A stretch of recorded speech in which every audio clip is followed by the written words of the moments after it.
Ladies and gentlemen, will everybody please be seated at 7 p.m. Time to call the meeting to order, so we will ask Alice Hinkley to roll, please. Fred Burrow. Here. Rich Forrester. Here. Mike Pratt. Here. Gene Bolte. Here. Tom Tassler. Here. Okay, thank you, Alice. At this point on our agenda, we will ask for the approval of the previous minutes that were mailed to the board members, or that they obtained one way or the other. Is there a motion to approve the last meeting minutes? So moved by Bruce, second. Gene, all in favor say aye. Opposed, same sign. The motion carries. Any questions pertaining to the last meeting we had as far as minutes, transcripts, and those things? All those questions have been referred to Henry Dixon, and there really isn't anything beyond, I don't think, that we can do as far as the way they are set up and who owns them, who handles them. We will keep discussing that if there's anything else as far as the board possibly, but basically we pose this to our state's attorney, and that's the response we've got from him. It's been questioned over the years. It's been questioned several times, and so this is a situation. Those transcripts are owned by the petitioners and things, so it's up to them as to what they want to do with their transcripts. Mr. Chairman, if I may, I need to voice an objection to that. My client just got a bill for $2,000 to buy copies of those transcripts. It is a violation of due process to require the public to pay exorbitant fees to just see the record in a case. Have you questioned our state's attorney on that then? Or?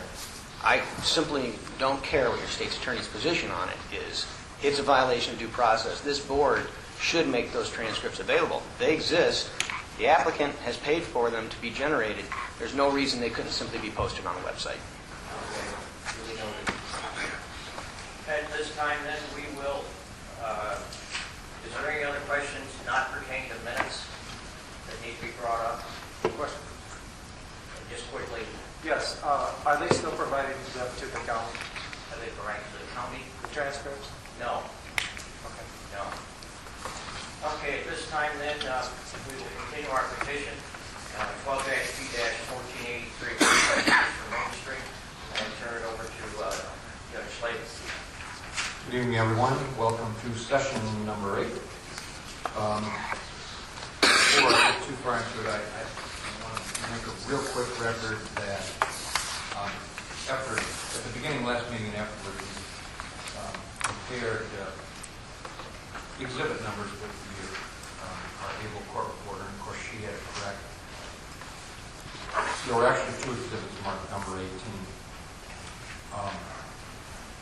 In the same grouping, Gerard Hassan's study, marked number 17, was another exhibit behind them, marked 18, that I didn't catch. That exhibit is now the first part is 17A, and the second part is 17B. I've remarked mine, the court reporter has remarked hers, and anyone else is welcome to remark theirs. That means that 18 is a letter from John Rosenthal, so we no longer have 218. Okay, that having been said, is there anyone here present who was not at the meeting last week? Besides Mr. Porter. I wasn't here, but I've heard your speech, so. Very good. Thank you, Mr. Bowman. Okay, I won't go over that again. On request of the petitioner, they have asked a witness be allowed to be presented to interrupt Mr. Martin's cross-examination. I allow that. Mr. Lee, you may proceed. Thank you, Judge. Petitioner calls Julia Timms. Tim, raise your right hand, please. You solemnly swear or affirm the testimony you're about to give will be the truth, whole truth, and nothing but the truth.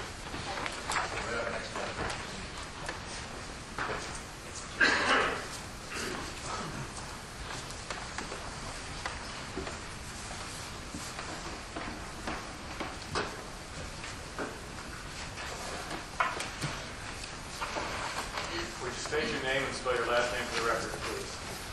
Julia Timms, T-I-M-S. And where do you work? Environmental Resources Management, otherwise known as ERM. And We're a global company. We have 144 offices around the world, but I work in the Annapolis, Maryland office. And then what is environmental resources management?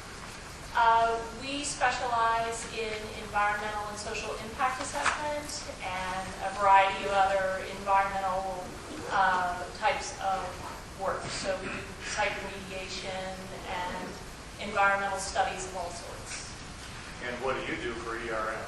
I'm a wildlife biologist, And how long have you been with ERM? 14 years. What's your educational background? Well, my undergraduate degree is in entomology and applied ecology from the University of Delaware. And what are those things? Studied insects and general wildlife. I also have a second undergraduate degree from Oregon State University in wildlife management. And my graduate work is in ornithology from Cornell University. What's your professional experience? For 22 years, I've been working on a variety of wildlife and biodiversity projects. I've been a consultant for private industry.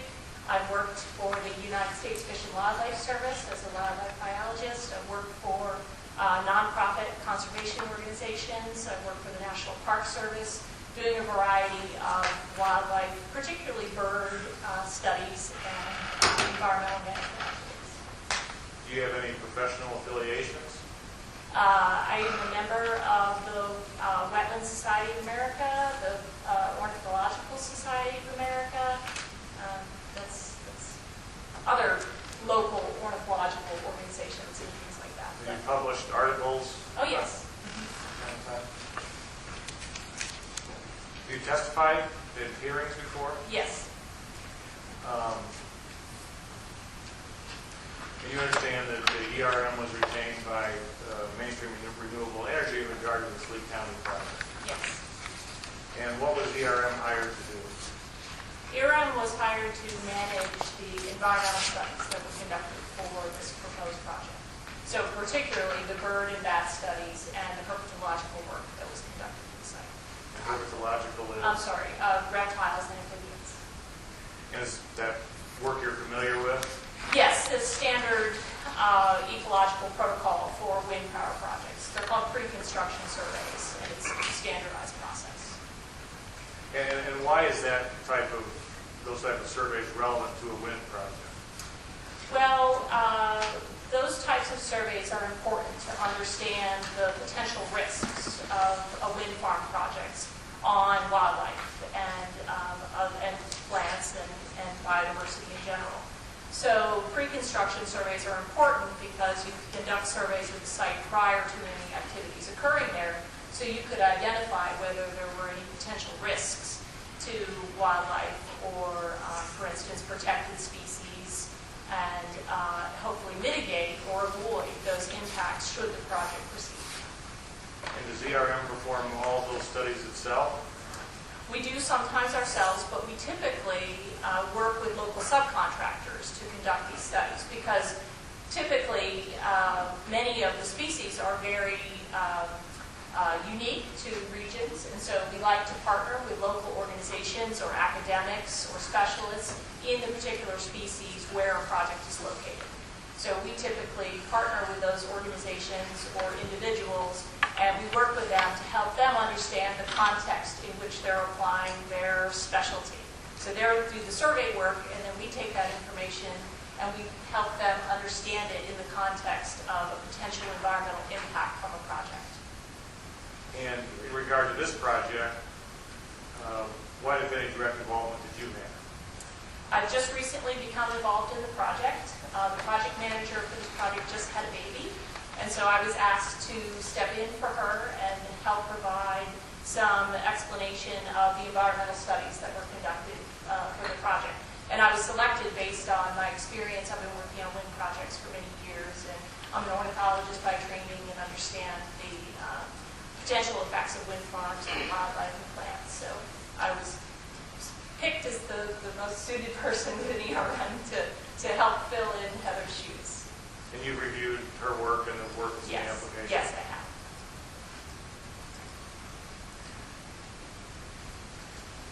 have. As you approach a project like this, what is your approach in terms of how you view it, what you view your responsibilities to be? I'm going to object to vague unless it's limited to this project. Well, I mean, my role as a consultant is to provide an objective opinion. As a scientist, I'm hired to evaluate data, evaluate the circumstances of a project, and give my best professional opinion. So I don't go in with any particular agenda or idea about a project or set idea that there's an impact or not. I try to look at the data objectively and then make my recommendations from there. Objection, irrelevant. She didn't do this project. And have you testified in hearings similar to this for wind projects? Yes, numerous projects, and we also frequently work on National Environmental Policy Act type projects that involve large-scale public hearings and hearings very similar to this. And I've done many of those projects over the last 17 years. Have you paid for your time to be here? Yes, yes. I've done it both in the capacity of when I worked for the U.S. Fish and Wildlife Service, I was working for the federal government as a representative of the government, and then now, of course, I'm working for ERM from a different perspective. And they think it's important to charge for your time. Sure. Do you always testify in favor of a wind project? No. I mean, we're not here, again, to further an agenda. We're just here, I'm here to just present my best professional opinion on information. So we testify both on behalf of the project and against projects. It just depends on the circumstances of the project. Against wind projects? Yes. Wind, hydro, coal, everything, all different sorts of projects. I understand. Mining. But Yeah. I understand you have a PowerPoint, brief PowerPoint you'd like to go through? Yeah, just very brief. I thought that it would be valuable just to talk about the studies that I've evaluated, the studies that have been conducted, and what I was asked to talk about tonight. So just a real few slides, I think five or 6 slides. So in 2011 and 2012, there were a series of wildlife studies that were conducted. They're called pre-construction surveys. And they were conducted according to standardized scientific protocol for pre-construction surveys. There was a spring migratory bird count, a fall migratory bird count, a breeding bird survey. So this covers spring, summer, and fall, the 3 seasons when birds are most likely to be most prevalent in the project area. And then spring and fall acoustic monitoring for bats, which is standard practice for identifying bats in an area because they're very hard to see, unlike birds, which you can visualize with binoculars and hear. Bats are typically nocturnal, very hard to observe, so it's done through recording and acoustic monitoring. And then a terrestrial habitat assessment for listed species. And that was done at the recommendation of the IDNR, and it was specifically targeting herpetiles, reptiles in particular, and 4 species in particular: ornate box turtles, Blanding's turtle, yellow mud turtle, and the plains hognose snake. And the reason why those species were targeted is because they are state listed as endangered or threatened. And so as far as the bird and bat studies go, they were conducted throughout the project area to document the occurrence of breeding birds and migratory bats. So it was determined based on the known bat use of the area that the most significant times for bat presence in the project area could be spring and fall. Therefore, the surveys were concentrated in spring and fall. There are no known maternity roosts or summer use areas for bats in the vicinity of this project. Therefore, it wasn't deemed necessary by the IDNR to do summer bat surveys. But Judge Slavin, I have to object. They haven't defined what this project is. Are we talking about the free? It goes in the way of the testimony, not particularly. There's no question pending, I guess, then, so the response is exceptionally vague. Okay. So the survey methods included point counts for birds and, as I spoke to earlier, acoustical sampling for bats. And the results of those surveys showed that the site is of low risk to impacts from a wind project to birds and bats because of the lack of abundance of species of migratory birds utilizing the site. It's not located within a major migratory pathway, for instance, where hundreds of thousands of migratory birds are occurring in the vicinity of the wind farm. And like I said, it's not known to be anywhere near a maternity roost or other high-use area by bats. So the study demonstrated that the desktop analysis that was done in planning the fieldwork was accurate, and that we did not find significant rare species or significant numbers of birds or bats at the property. And when I say the property, I mean the whole project area of the wind project. Okay, so the herpetological survey, or the reptile survey, was conducted by a local consultant called HRM. That was done in 2012, specifically August of this year. And that study was done directly based on the recommendations of the IDNR. There was a series of correspondence with the IDNR about significant concerns that they had about the project, and they recommended that a survey be done to demonstrate whether or not these state-listed species of reptiles could be present in the project area. And so through consultation with IDNR, local consultants developed a study plan, and we had ongoing consultation with the IDNR about what sites should be surveyed and the methodology. And then that survey was conducted in August.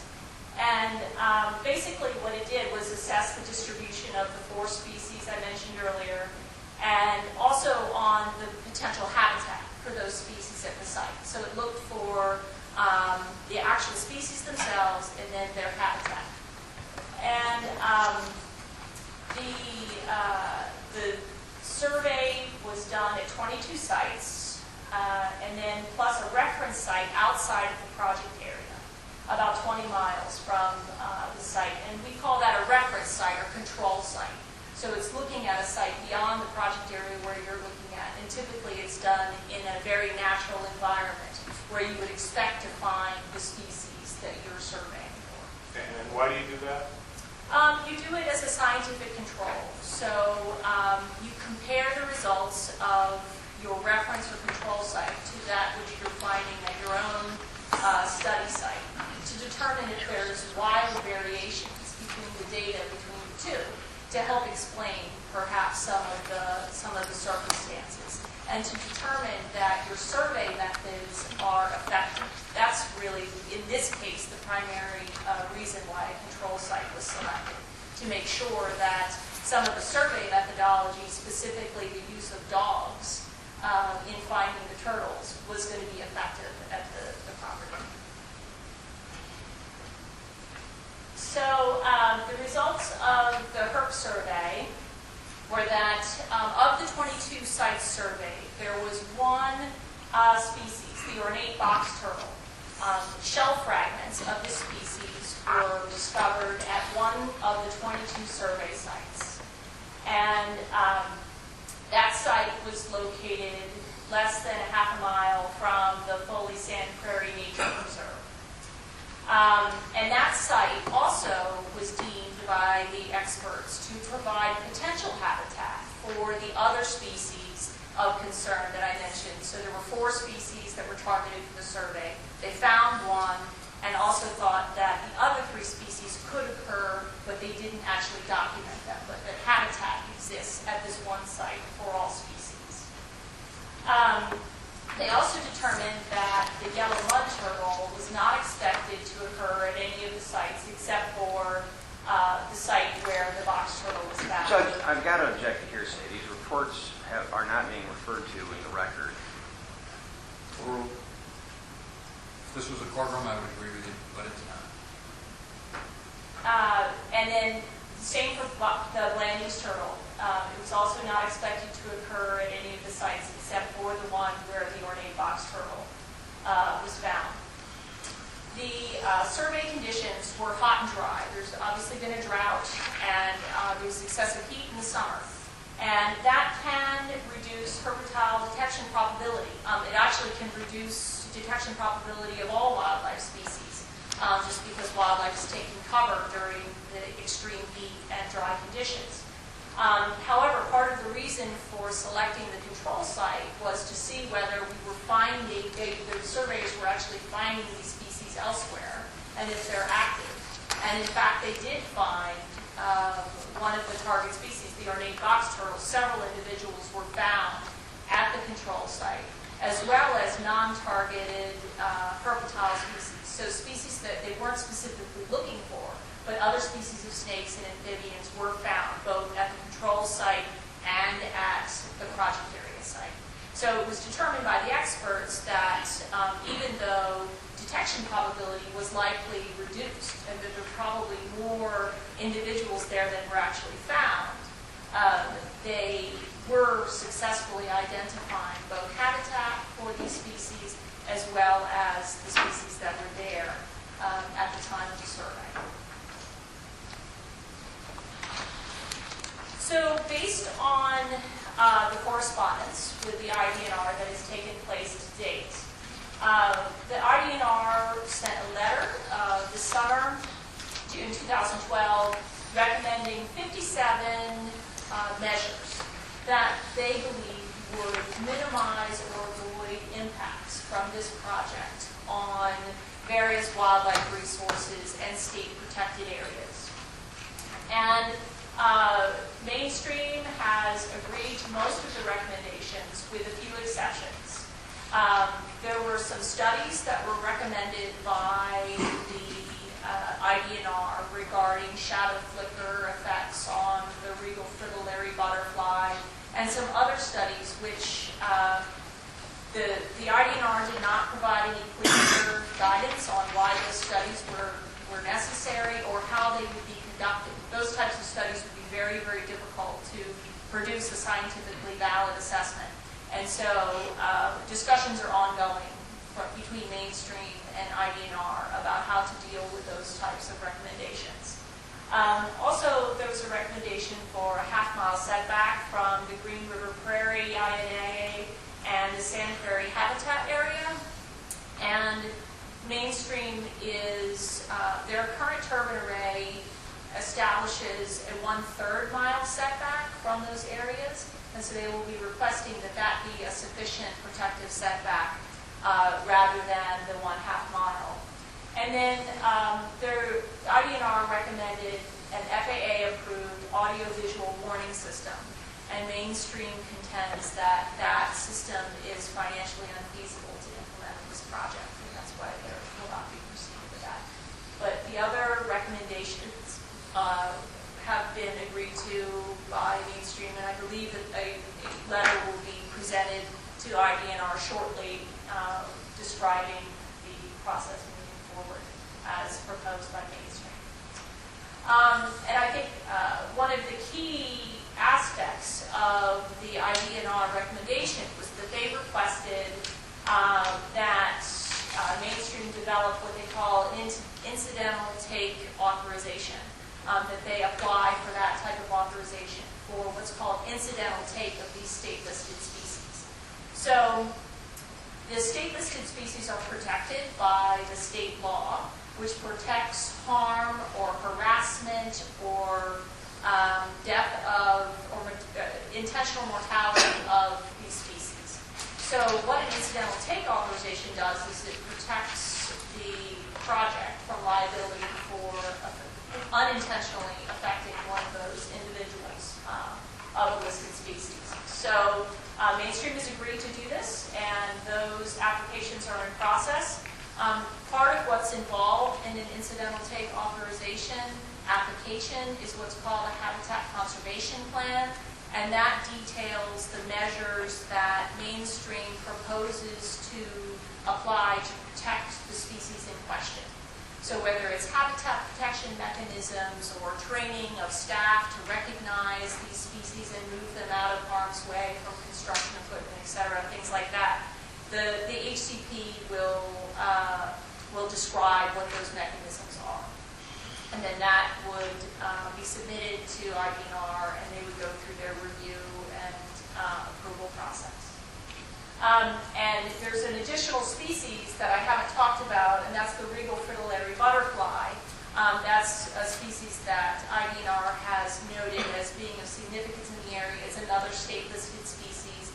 They did not request that specific studies be done for that species at the project area, similar to what they did for the reptiles. But they know that the species occurs in the natural areas, the state protected areas in the vicinity of the project. So they wanted to have an incidental take authorization also for that species in the case that individuals may be impacted by the project. And then there was a request for a setback from the Foley Sand Prairie Nature Preserve, and they specifically requested a 1 mile setback, and Mainstream has agreed to this setback.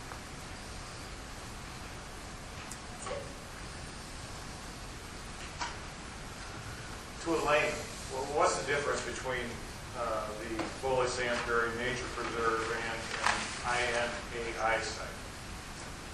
Well, the INAI site, the Green River site in particular, that is what's called a wildlife management area. It's particularly used for hunting and fishing. That's the primary management purpose for that property.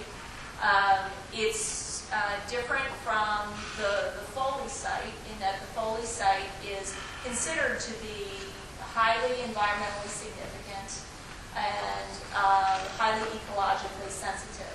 And no other disturbance is allowed in that property. So there's no hunting and fishing allowed there. It's a strictly protected area. It doesn't have other wildlife manager or other uses allowed within it. So it's more of a strictly protected area that's designed solely for conservation as opposed to the other two sites, which are designed for multiple uses. Are you, in your experience, are you comfortable with Mainstream's position regarding the 1/3 mile setback from the INAI sites? Well, there is no scientific basis for the half-mile setback that's recommended by the IDNR or the 1/3 mile setback that's recommended by Mainstream. There's no standardized setback that has been established nationally for protected areas and wind farms. It's very site-specific, it's very project-specific, depending on the species in the area that are potentially affected. So I can't render an opinion on the validity, the scientific validity of either of those setbacks, because there's been no peer-reviewed scientific information saying that one works and one doesn't. You know, that there's this distance that is the threshold at which impacts occur. Do you have an opinion as to whether the audio-visual lighting recommended by IDNR is necessary? Are you talking about the FAA warning system? That Jackson is a very... Foundation. Sorry? Jackson Foundation. She hasn't testified that she has any experience whatsoever regarding audiovisual lighting systems or their impacts on wildlife. The FAA system that was recommended by IDNR is very new, and it actually has been untested on wind farms currently in the U.S., or globally, for all I understand. So there will be studies coming out in the next several years regarding the efficacy of that program at various wind farms. It's under testing right now, but there hasn't been a definitive set of data that shows whether or not those lighting systems actually work to prevent the mortality of birds and bats. The intent of it is to ensure sure that, or to warn birds and bats that there's a tower in front of it, so the birds and bats avoid it and don't collide with it when they can't see it at night. That's the intent of the equipment. Now you're getting to move, by the way. No, obviously. In terms of noise and its effect on wildlife, are you aware of any studies regarding the noise generated by wind turbines and what the effect on wildlife would be? There's a large body of literature on the effects of noise on wildlife, and it's very species specific, it's very area specific. It depends a lot on topography and how noise carries across the landscape and the species that are potentially affected. And there have been no noise studies in particular done for wildlife on this study, on this project. In terms of sensitivity to noise, wildlife, are they more sensitive than humans, less sensitive? Well, it depends on the species, but in general, noise that is sporadic or unpredictable or episodic is much more disturbing to wildlife than noise that is rhythmic or predictable over long periods. So in the case of this project, or any wind project, or any development project for that matter, typically a construction phase, that type of noise that would be generated by blasting or heavy construction equipment or other things that would create episodic noise events that are extreme. That would be more disturbing to wildlife than noise, for instance, created by the operation of a facility or the operation of a road where there's continuous traffic and noise generated from that. Wildlife typically, in the literature, has been demonstrated to habituate to noise that occurs over a long period. Are you aware of any studies measuring the impact of shadow flicker on wildlife? No, I'm not. So to the best of your knowledge, there's no study showing adverse impact from shadow flicker on wildlife? That's right, that's right.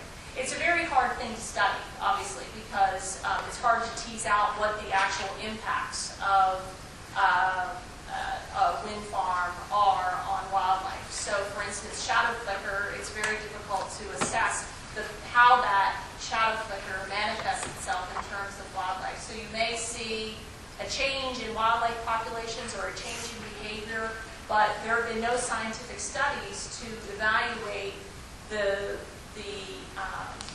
pre- and post-construction effects of shadow flicker on wildlife populations. So there has to be an understanding of the wildlife population prior to the project and then post-project, and therefore you would be able to make some conclusions about shadow flicker effects on wildlife. But it's very difficult to tease those potential impacts out when assessing impacts of a wind farm or other type of facility.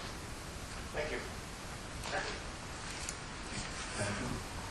Porter? Are you familiar with the precautionary principle? Yes. Why don't you explain to us what that is?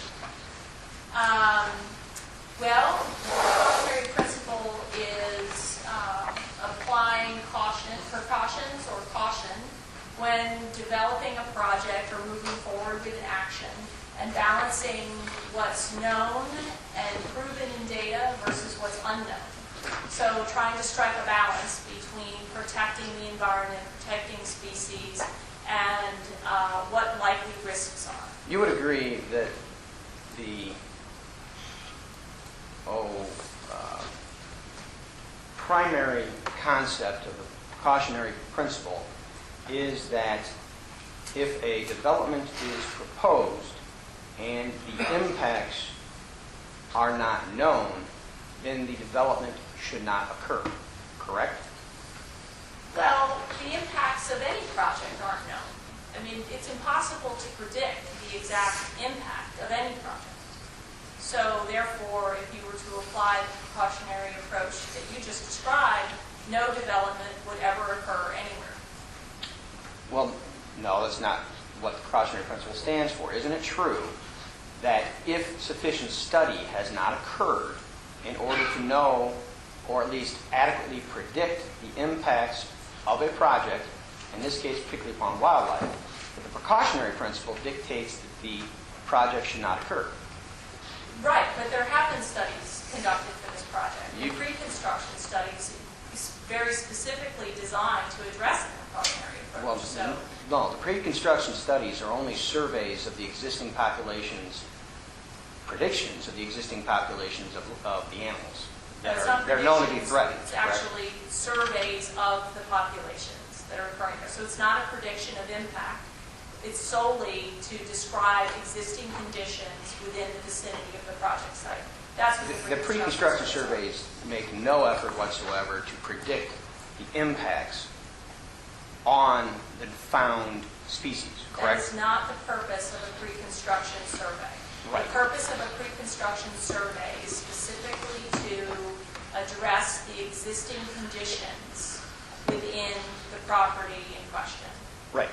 And so the pre-construction survey does nothing to address whether or not shadow flicker will affect the Blanding's turtle or the ornate box turtle or the hognose snake, correct? Right, the pre-construction survey evaluates whether those species occur or have the potential to occur at the site in question. And so, you just got done saying that you're unaware of any studies that address the potential impacts of shadow flicker on the known threatened species in the area. So doesn't the precautionary principle dictate that you need to not have the project at that site? No, because there's also been no studies that suggest that there's a significant risk to wildlife by shadow flicker. Well, So therefore, there has to be a balance, because where you don't know anything, you don't have any prediction of risk, why would you oppose a project or deny a project's suitability or permittability based on an unknown hazard or risk? didn't the United States Fish and Wildlife Service just publish in 2012 a publication concerning wind projects? Yes, they did. And didn't it identify shadow flicker and noise as potential impacts? They did, and they also said that those impacts need to be further studied through pre-construction survey and post-construction survey methodology. It's called before-after control impact. So assessing a project before a project is assessing the baseline conditions before a project is implemented, and then assessing the effects afterwards. And as a matter of fact, Comparing pre and post. your pre-construction survey took place before Mr. Schenk of the Illinois Department of Natural Resources authored his June 20th, 2012 letter, which we previously had marked as Exhibit 29, right? Yes. And it was after having reviewed your pre-construction survey that he suggested the 57 conditions that you referenced earlier, right? That's right. And as a matter of fact, excuse me.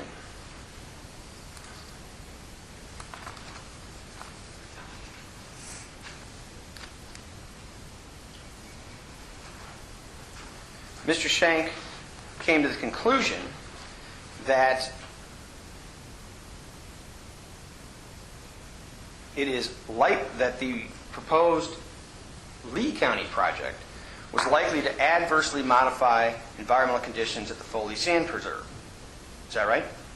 Yes, that's exactly right. And part of his basis for that was that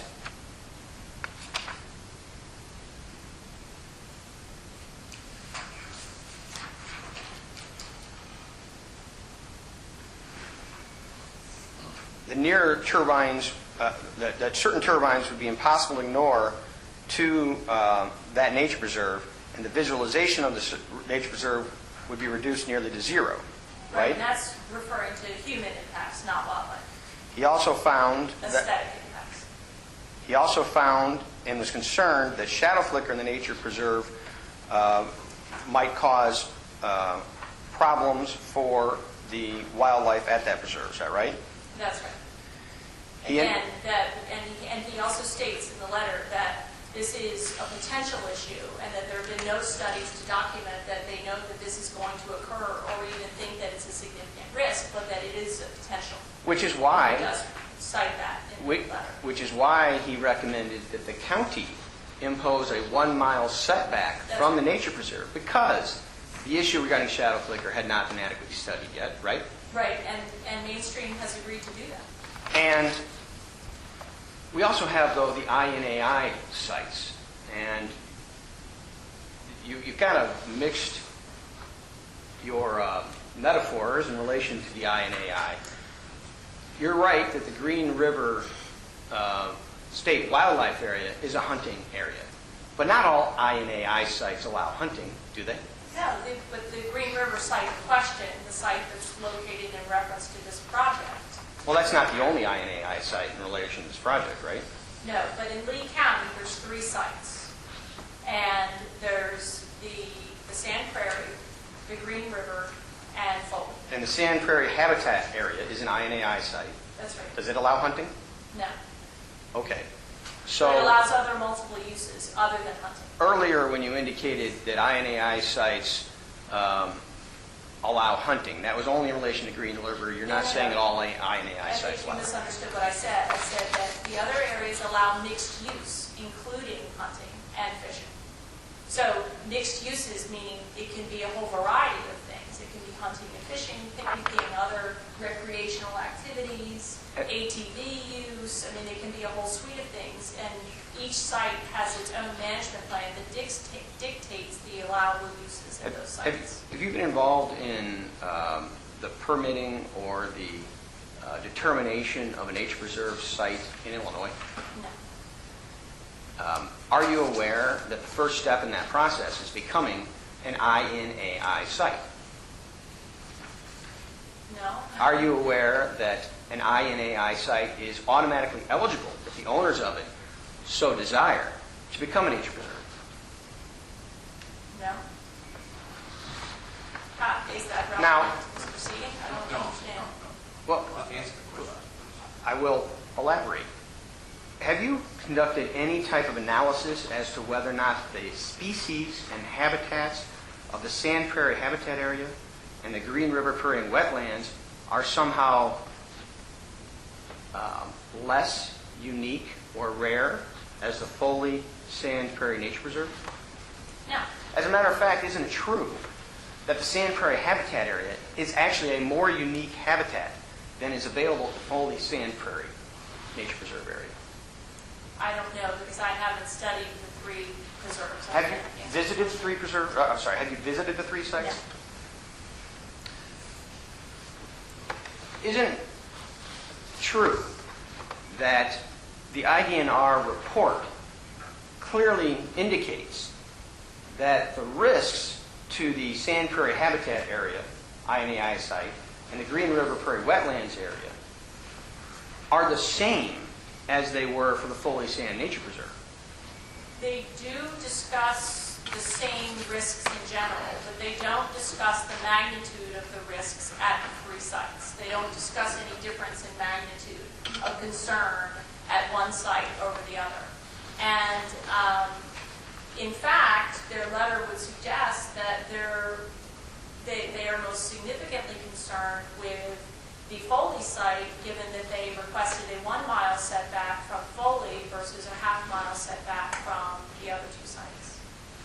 And you have no basis whatsoever to draw a distinction between the 1-mile setback, the half-mile setback, or a 3rd-mile setback, correct? No, and neither does the Well, IDNR. the IDNR does not state that in the report that they have no basis for proposing those setbacks, Right. does it? That's right, they do not. Well, they do not state they have no basis. Let me ask it a different way. You're putting words in the IDNR's mouth when you say they have no basis for those setbacks, correct? They do not state any scientific basis or any basis at all for the recommendations. Nowhere in the letters does it describe a reasoning for the recommendation for the setback, for the specific distance. It just says that the setback is meant to be protected. And so they don't mention Well, specifics as to doesn't why Mr. 1 mile versus a half mile. Doesn't Mr. Shank talk about the fact that in regard to the ornate box turtle, there has been evidence that it migrates up to a half mile from its home site? Actually, even further. And isn't that part of the reason that he selected a half mile? Because they know that the turtle will travel that far, right? But the ornate box turtle isn't confined to those natural areas. So the fact that it migrates a half mile or a mile, it doesn't really have any Right. influence over the recommended buffer. Because if the species were confined to those natural areas, then I could see that that could be used as a potential recommendation for a buffer. But the species is known outside of those areas. And doesn't he also discuss the fact that shadow flicker is known to be more intense within a half mile? I'm not familiar with that part of this letter. Okay. Have you spoken to Mr. Shank? No. Have you asked the IDNR what the basis is for its half-mile setback? No.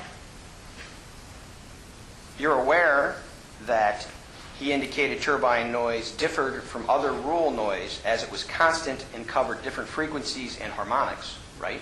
Absolutely. He also indicated, and you agree with that statement, correct? Yes.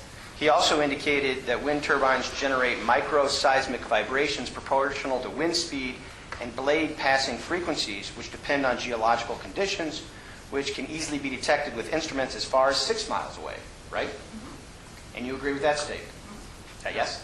I'm sorry. he Yes, hasn't I'm sorry. taken it down. Yes. He also expressed concern about aviation warning lights, which will illuminate the preserve, particularly under overcast skies, and may adversely affect nocturnal wildlife by altering relationships between predators and prey, right? That's right. And that was his basis for recommending the new lighting system. And, by the way, the new lighting system isn't geared toward wildlife. The lights don't come on when wildlife approaches a turbine. Right, it's when planes approach. Okay. That's exactly right. But the whole purpose of the FAA ruling to recommend these lights is to minimize the effect of lighting on wildlife. That's a primary purpose of developing the system, because constant or steady state lighting and flashing red lights, which are typically used, have been demonstrated to attract birds and bats that are migrating at night, and then therefore they can fly into the turbine structure. So therefore there have been recommendations to develop ways to still have effective lighting of towers, but yet to be protective of birds and bats at the same time. And the systems, and the one that's most prevalent is called an OCAS system. Yeah, Are right. you aware of that? Yes, that's right. Those systems are in employ in North America. Is They that are, correct? yes. And they're in employ in Europe. Yes. And what they do is keep the lights off, and when an aircraft approaches, That's exactly. the lights then go back on. That's right. And so it minimizes, would you not agree, the impacts on birds and bats that would be attracted to those red flashing lights. It should, yes. And you would also agree that it certainly minimizes the nuisance to the neighbors for seeing the red flashing lights at all times, right? It should, yes. And now I know the mainstream has told you that somehow it's cost prohibitive. Have you done any research on what the costs are associated with those lighting systems? No, not at all. Have you done any research as to how many radar units would be needed for a project of the Lee County size? No, no. Have you spoken to Mr. Shank about that issue? No. I haven't been involved in any of the consultations with Pete Shank. Are you or aware the that ICNR. Mr. Shank has done research on what the cost is associated with those projects? Now, would you agree that when a county is provided one of these consultations from IDNR, there are only 3 possible conclusions that IDNR is allowed to come to under the regulations? One being that the proposed project promotes conservation of a listed species or essential habitat. Two being that the proposal is not likely to jeopardize species or habitat. And then three, the worst one, the proposed project is likely to jeopardize listed species or essential habitat. Right. So you would agree with that characterization of what IDNRs allowed to find when requested to provide a consultation? I'm not familiar enough with the IDNR process to understand whether or not those are the only three responses that are allowable from a legal perspective. But it's my understanding that those three responses are the typical categories within which the IDNR responds to these types of applications. Mr. Shank not only found that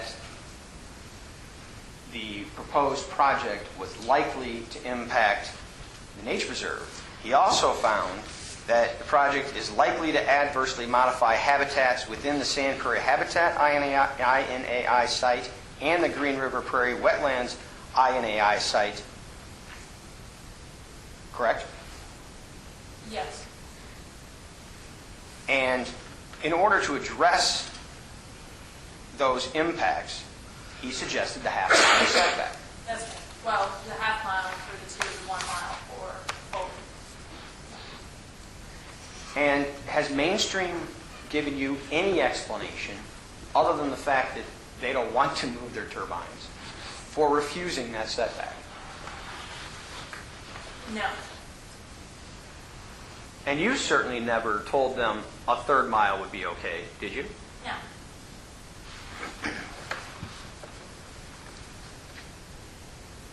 Council asked you this question, but you, I'm not sure, answered it.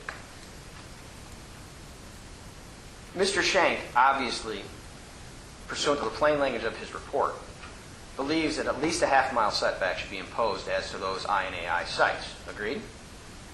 That's just agreed that that's what he believes. He suggests a half mile setback. And do you have an opinion as to how far of a setback should be imposed to best protect those 5 threatened species at those 2 known INAI sites? No. So you have no criticism of his opinion, correct? Other than it does not contain any language that establishes the rationale for that setback. But no, there's no specific criticism of it. Like I said, there's no basis in the literature for one setback over another. So the only question is, what is the setback based on? Well, he did cite a variety of publications in support of his opinion, including Francis et al., Noise Pollution Alters Ecological Services, Stiles, Microseismic and Infrasound Monitoring of Low-Frequency Noise, That's right. And all this... Rest, Snyder, and Mitchell, a generalized method to determine the detectability of rare and cryptic species using ornate box turtle as a model. Plummer, Activity and Thermal Ecology of the Box Turtle.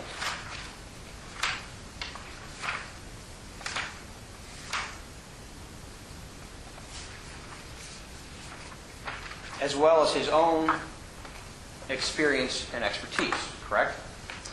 Yes, he does reference those studies, and again, those studies do look at the various potential effects on ornate box turtle and other wildlife species, but they do not evaluate the specific setback distance. There's no evaluation of the half mile, third mile. There's no discussion of the physical setback. Okay, we talked about the United States Fish and Wildlife publication that came out in 2012, and I'm sorry, I've forgotten the name of it. Do you recall? Yes, it's the wind turbine guidelines. And in the wind turbine guidelines, they proposed a methodology to address the concern that you're raising. Isn't it true that they first do establish that there should be pre-construction surveys? But then they also propose that if you don't know or can't tell what the impacts will be, that it is the responsibility of the project developer to do the studies to establish what an appropriate setback should be. Right, and those are the post-construction surveys. But that's not what Mainstream, no. let's back up. Isn't it true that U.S. Fish and Wildlife suggests that there be not only pre-construction surveys, but there also be studies to model the potential impact on wildlife if you can't tell from the pre-construction survey? In some cases, those are recommended. The guidelines do not specify whether additional research is required for every project. What it says is that where there are significant risks identified for projects, and if there are significant unknowns that could potentially affect the viability of a population, then specific studies may be warranted. That's all the guidelines say. Exactly. They don't say build it and then we'll figure out if you actually killed a bunch of species, right? Well, they do say that too. That is That's not- exactly what they say. that is as not the far as methodology that's recommended. post-construction surveys. So that's what pre-construction versus post-construction, and then what the Fish and Wildlife calls adaptive management. So adaptive management is when you take the results of post-construction surveys, so the predicted impacts of a project. Oh, okay, I have to versus interrupt. the You're answering a question I real- didn't ask right now, so I'm going to interrupt for a moment.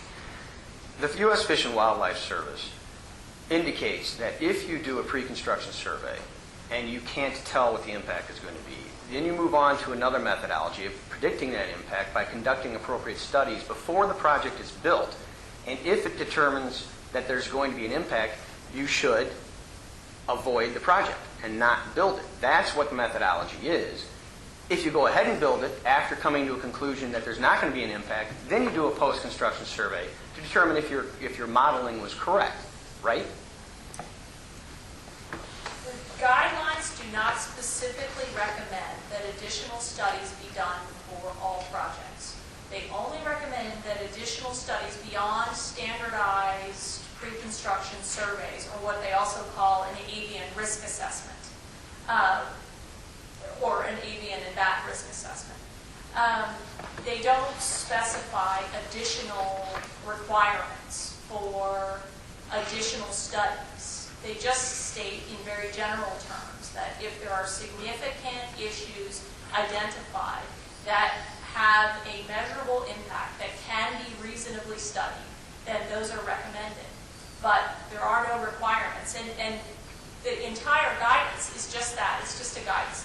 It's not a regulatory document that requires any of the surveys, pre-construction, the studies you're referring to, or post. Right. And by the way, are you aware that you mentioned the whole incidental take permit process?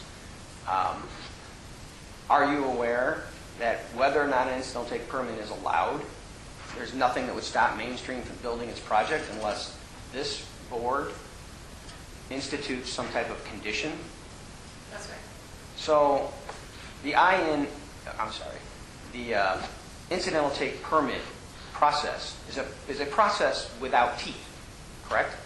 Well, no, it's just a process that's not directly tied to the wind power project approval. It's tied to the state regulation that protects state wildlife species. So the regulation has penalties. The state wildlife protection law that protects state endangered and threatened species has penalties for harm, harassment, or death or injury of a listed species. And the incidental take authorization protects the party that may be involved in an quote-unquote unintentional take of a listed species. That process protects the developer from liability if they kill a species that was endangered and protected by our statutes. It does not protect that species, correct?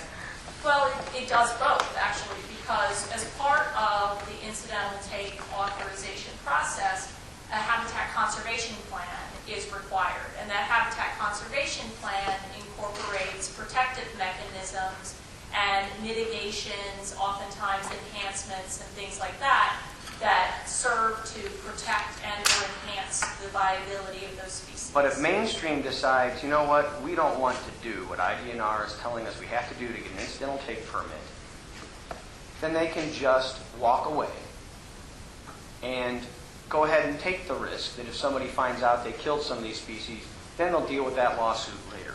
Absolutely. Objection to 10 above the legal. It's already overruled. Isn't it also true? We'll strike that. So the only entity that can require the half-mile setback or the 1 mile setback is Lee County Board, right?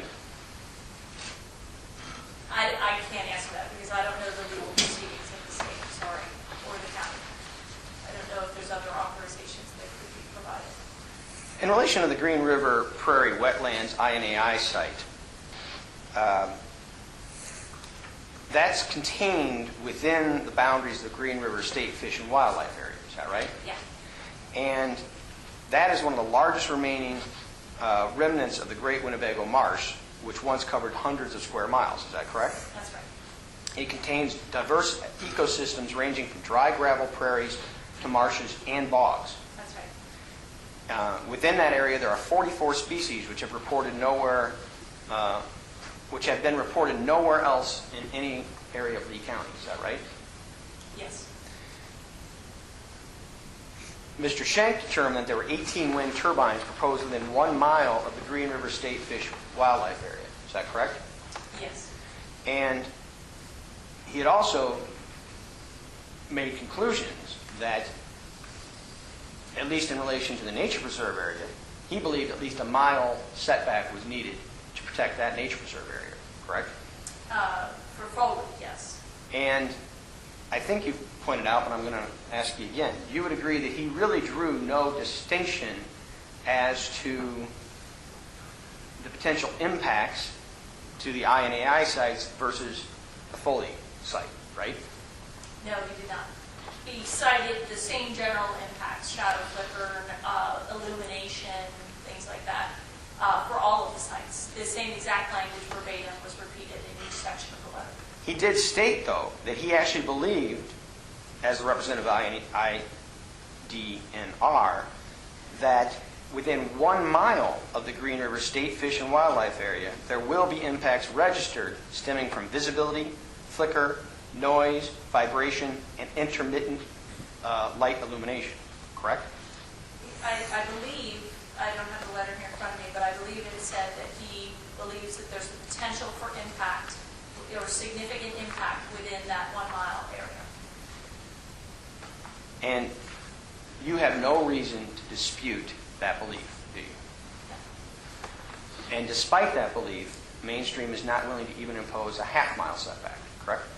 But they have agreed to the 1 mile setback as recommended by IDNR for the Foley site. Right, but I'm not talking about Foley right now. I'm talking about the Green River State Fish and Wildlife Area. Right, where he recommended a half mile setback, not a mile. Right. Let me back up. So I'm afraid you were confused by my question earlier, so I'm going to re-ask it. Isn't it true that he actually stated that he believed there would be an impact to the Green River State Fish and Wildlife Area within 1 mile of the wind turbines?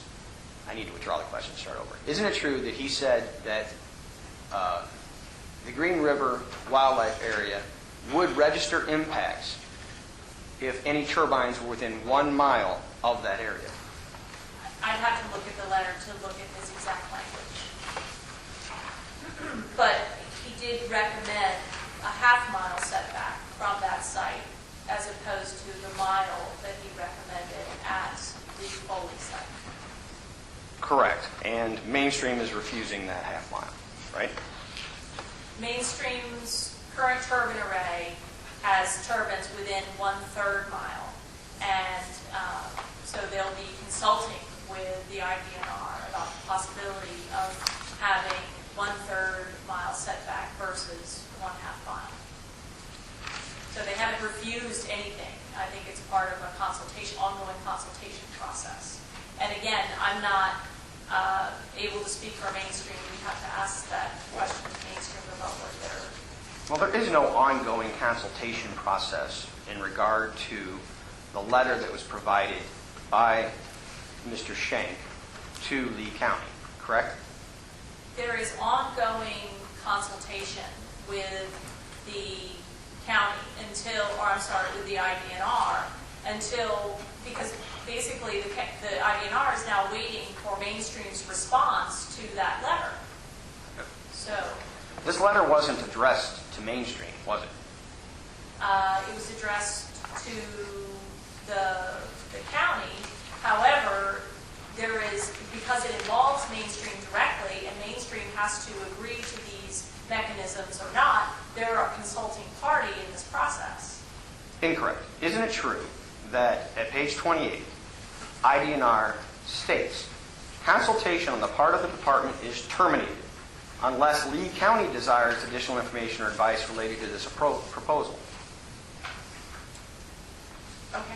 So the fact that Mainstream is trying to continue to talk to IDNR is actually has nothing to do with the process that was involved in receiving a consultation letter by the county, correct?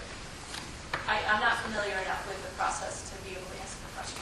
And do you know whether or not Lee County has invited Mr. Shank to come here and testify to the ZBA? No.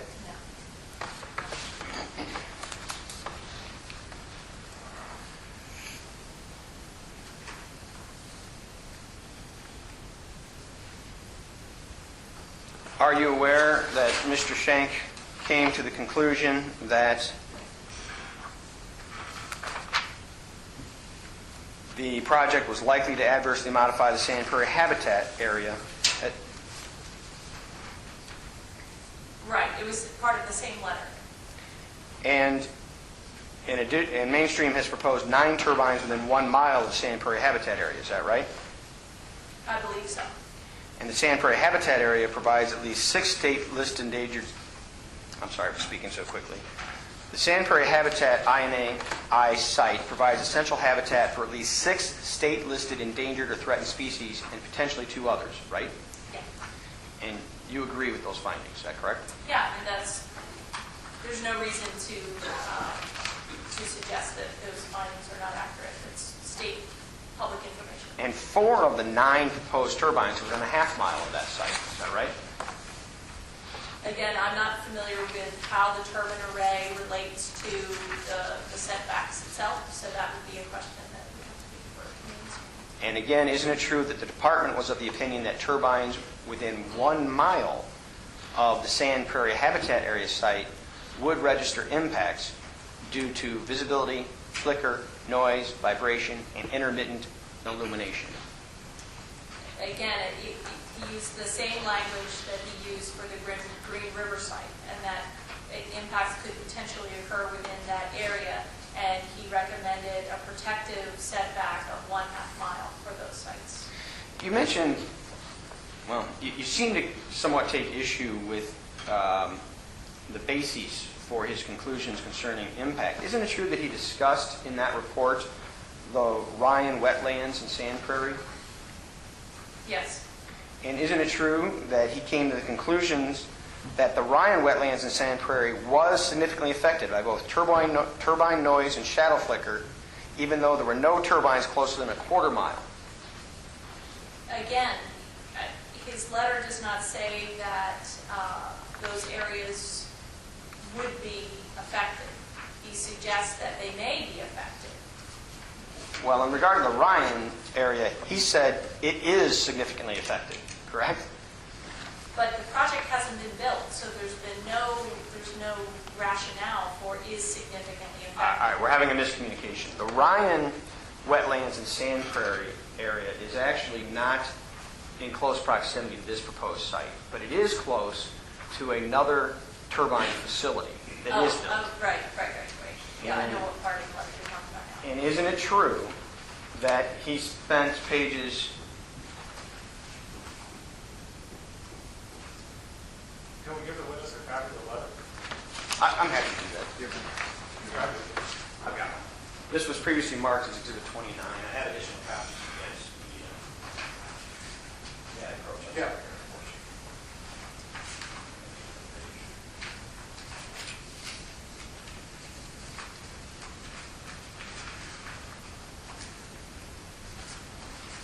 Great, thank you. Oh, great. Now, isn't it true that Mr. Schenk referenced the Ryan Wetland Sand Prairie because it was surrounded by turbines of the Big Sky wind farm, Right. which lie within 1/2 mile, but none closer than 1/4 mile? Right. And isn't it true that he explicitly found that the Ryan's Wetland and Sand Prairie is significantly affected by both turbine noise and shadow flicker at levels easily discernible by humans? Right. So And then he again, goes on- isn't that a proper basis then for his minimal 1/2 mile setback to the INAI sites? Well, he goes on to state in his letter that funds and other resources have not been available to scientifically study the effects of these impacts on the state-listed species and other wildlife within the INA site. But reports from knowledgeable observers suggest that these impacts have been detrimental. And so what he's doing is utilizing the precautionary principle, isn't he? So that's right, he's suggesting that a wider buffer beyond the 1/4 mile setback would be valid in this case. That's his basis, that's right. And that's exactly why he is suggesting a 1/2 mile setback, because he's spent years looking into this issue and come to a conclusion that the precautionary principle requires at least that much in relation to these sites, right? But again, the distance of a 1/2 mile versus a 1/3 of a mile, he just says that he believes that there are potential effects by even with a 1/4 mile buffer. And so he's suggesting that something greater than that 1/4 mile is necessary, and he's suggesting a 1/2 mile. But again, he states very clearly that he's not sure, and that the 1/2 mile is basically just a recommendation that is not based specifically to any study or any scientific information suggesting that a 1/2 mile is protective or not. And you would agree the precautionary principle would dictate that you should not build short of a 1/2 mile without some study showing that your project is not going to negatively impact these threatened species, right? Yes. I have nothing further. Thank you, Mr. Porter. Dana Millman. Dana's my associate, so. I'm sure she would have a lot of questions. She's an Pat environmental Scully. engineer, but she's not here. Pat Scully. Robin Eckerson. Robin, do you have any questions for this witness? I do, kind of. Okay, now's your chance. This is the only chance I'm going to get, eh? Yep. Like being put on the spot. Tell me about it.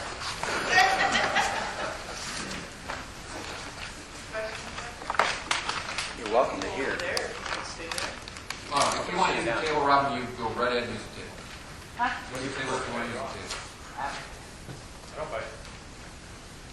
I might. Is that one? Okay. Good evening, hi, how are you? I'm good, thanks. How are you? Came a long ways, huh, Marilyn? You went up? I did, yeah. Wow. Okay, let's see, give me a minute here. I can figure out all my scratchings. Can you tell me, you mentioned high maternity roost for bats. Would you tell me what that means?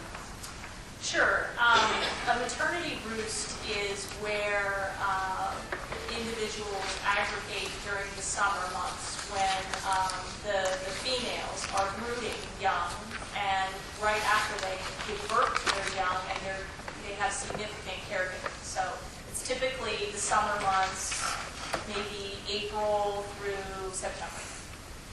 Spring and summer, really. Would like a large corn crib, something to that effect, be a good place for that to go on? I mean, would that be like a prime? I don't think, I'm not a bat expert, but I don't think that would be prime. Typically, they're found in natural caves and under bridges. That's typically where, and also in densely forested areas where there's a lot of protective cover. there are many species like the Indiana bat, which occurs around here. They actually have very large maternity roosts in forests where there's shagbark hickories, and the bark on the tree is really loose, and the mothers go between the tree trunk and the bark and are protected from the elements and get heat that way. And so, and basically a congregation is called a roost. So if there's a congregation of maternal females, it's called a roost. So how would you go about figuring out if you had like that sort of a roost or whatever going on in your, because I'm curious because I do have lots of bats in my yard every evening, all summer long. We have an huge old corn crib with the wood shake shingles. It's abandoned basically. We don't use it for anything. And that's like And places that Is that a question? aren't present. so would that be a prime location for? It's a potential That location, certainly, yeah. So are bats protected? Some are, yes. Yeah. The Indiana bat is a federally listed protected species. There are no known state-listed protected species in this area.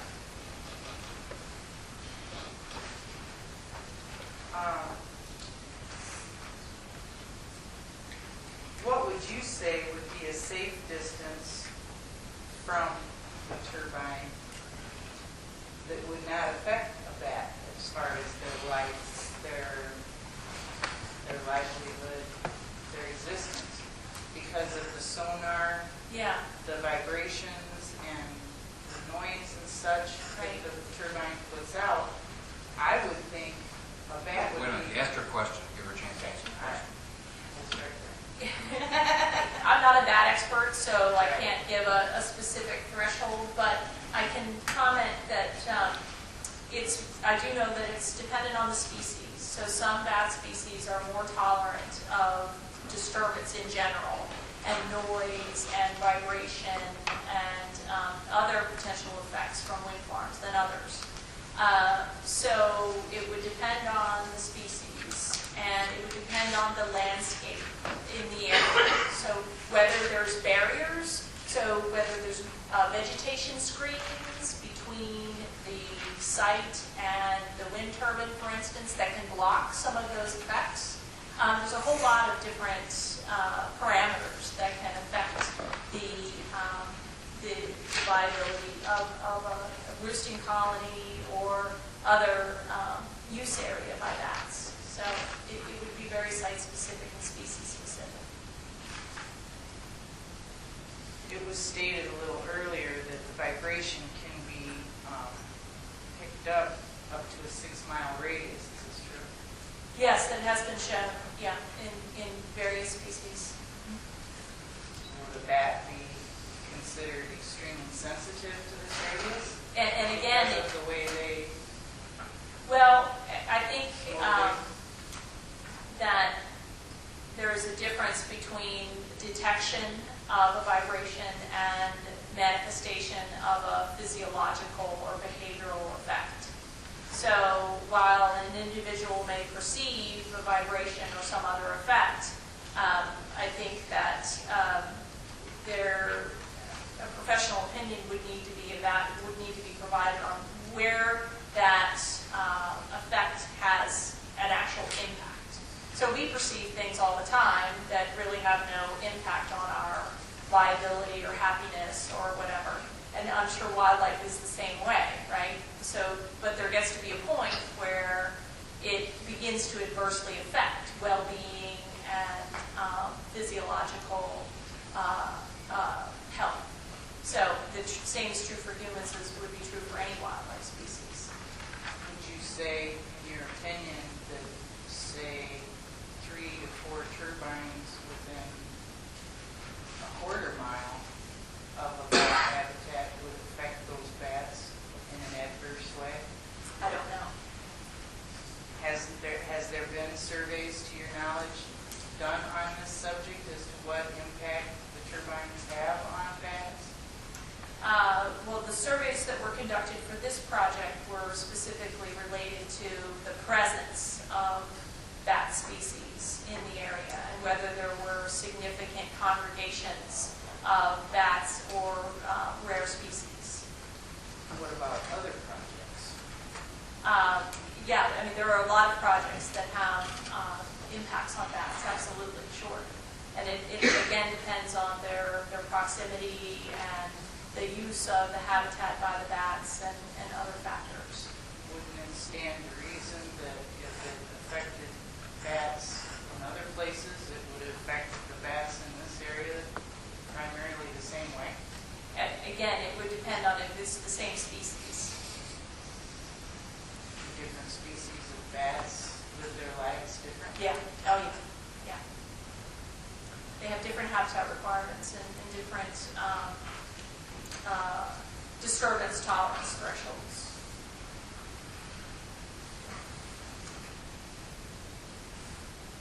You mentioned that there would be fines for the mainstream if after the fact Yeah. there was endangered species that were impacted in a very negative way, That's right. quite possibly eradicated. You don't know. Right. There's Yeah. no way to know that until Yeah. after the fact. So, if these species are supposed to be protected, is that like your department's job to protect these species, or who is supposed to be protecting them? In this case, it would be the IDNR.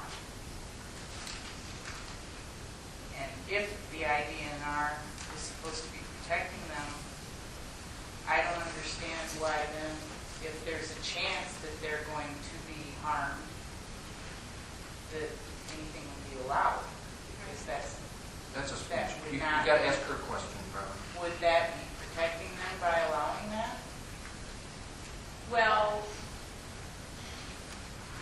to some degree, yes, because by allowing, for instance, as I described earlier, the incidental take authorization, as part of that authorization, there are protective mechanisms and mitigations which are supposed to be protective of that species, beyond just compensating one-to-one, what's the predicted loss versus what's a suitable one-to-one mitigation. And they're supposed to go beyond that and actually be beneficial for the species. So that is the intent of a habitat conservation plan, is to actually augment the viability of a particular species in question. Wouldn't it be more sensible and more effective to protect the species beforehand than to just fine a company after the fact? Yeah, and I mean, I think the intent of the law is to protect the species in that it prohibits or discourages take and discourages harassment and hunting, for instance, and other intentional take of listed species. That is the intent of the law, absolutely. And so the enforcement is what we're talking about here. And the penalty is the enforcement phase of that. But the intent of the law, absolutely, is to be proactive. Wouldn't it be more protective of the wildlife to be more firm with setbacks and maybe utilize more setbacks, further setbacks in these wildlife areas? It could be, yes. Yeah.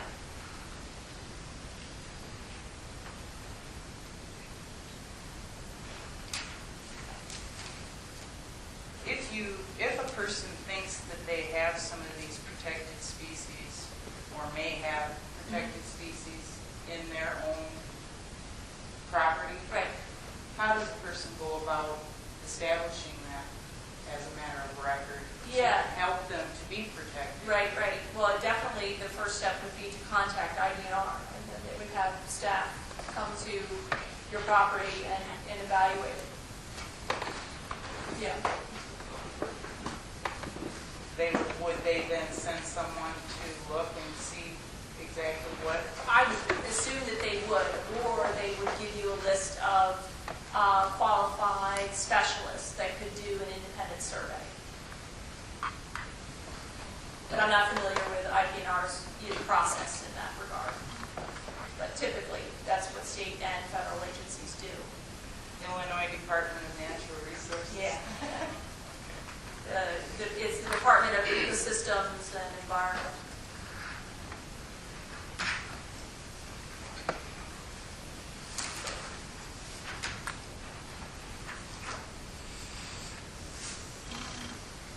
What does ornithologist? Study of birds.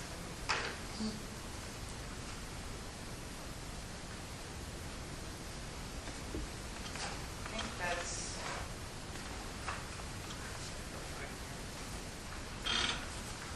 The regal fritillary butterfly. This is an endangered butterfly? It is, yeah. And it's known to be in our area of the Green River Wildlife Preserve? Yeah, it's known from several sites in the region. Yeah, it's not known particularly from the Green River Wind Power Project area, but it's known from the vicinity, and because it's a butterfly and it moves around, and it has potential to occur in the region, yeah. And is there surveys to what effect the wind turbines have on this butterfly? No. There have been virtually no scientific studies on the effects of wind projects on butterflies and moths and insects and small organisms like that. There have been a few studies conducted in the early 90s and early 2000s, but many of them were very inconclusive. It's a very difficult thing to assess whether or not a moth, for instance, or butterfly flies into a turbine blade or is affected by habitat avoidance or other things. It's just been a very difficult thing for scientists to grasp how to study it. So there have been very, very limited studies done. In light of seems like a big boom in wind turbine Yeah. farms, Mm-hmm. is this something that, say, your department and the other natural resource departments are planning to survey these things more deeply and more intensely in the areas where the turbines are already in place? That would be, Yeah. I would think, the best place to be surveying. That's absolutely this out. right, yeah. And the document that we were referring to earlier, the wind turbine siting guidelines from the Fish and Wildlife Service, they actually discuss that recommendations for these post-construction surveys. So we can really see, yeah, there's tons of wind projects being developed now. So we have a perfect opportunity to do some really good science and find out what the actual impacts are and how they're playing out on the species. So they do have recommendations to do that. And the service is commissioning some themselves, but they really put the onus on the developers to assess those potential effects. Is there any concern in the Natural Resources Department that the turbines are going up faster than you can actually research these things and the damage is already may well be done before you get your surveys done? Yeah, I mean, some people definitely have that opinion. What is your opinion on that? Well, I don't work for a government agency. I'm a consultant, so I'm just actually reviewing the data that's been produced in this study. So I have no opinion about the pace of wind power development across the U.S. or globally and how that might be affecting species. No opinion? No. Because I'm not familiar enough with the data, the global data, to be able to make a scientifically valid judgment. So, But that's what you're testifying here as to the effect that it's going to have on wildlife. well, the questions that I've been asked here, and my purpose here is to discuss what's been done for this project, just the surveys in particular. So I hope that's what I've done. That's what I've tried to do anyway. I've refrained from trying to draw further conclusions based on the limited information that I have.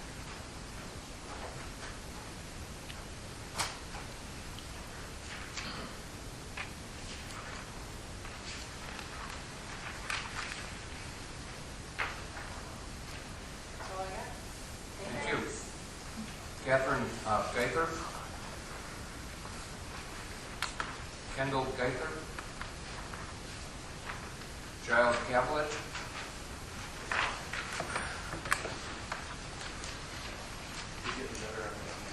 I know, I finally got it, I'm almost right.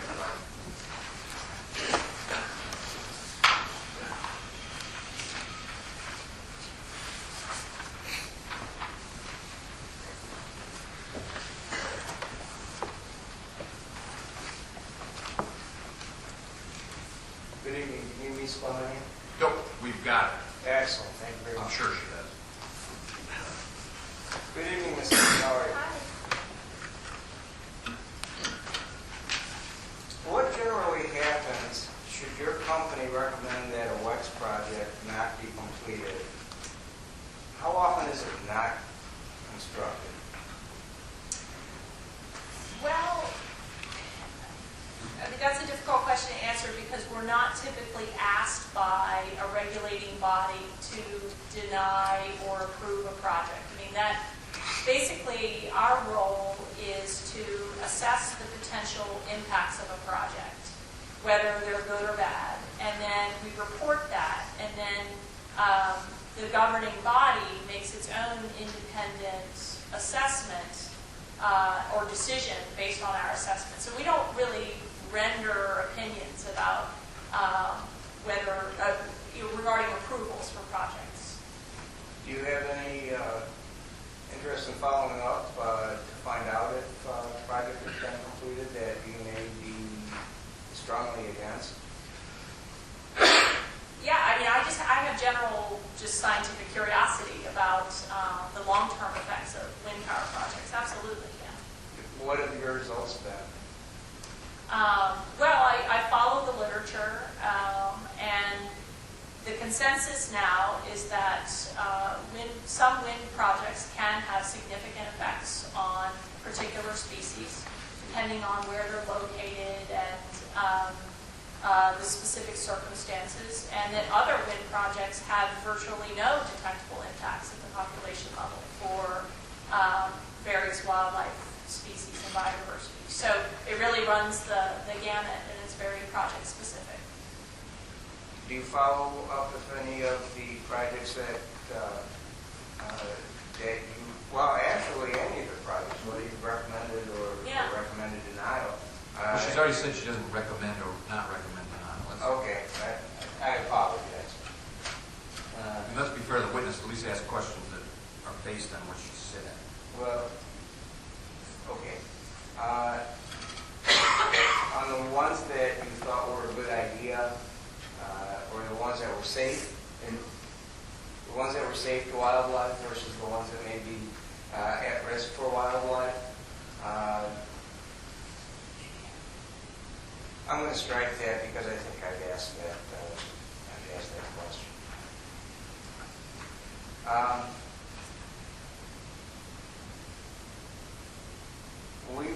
You've discussed today a little bit about turbines, one or two of them being near a site.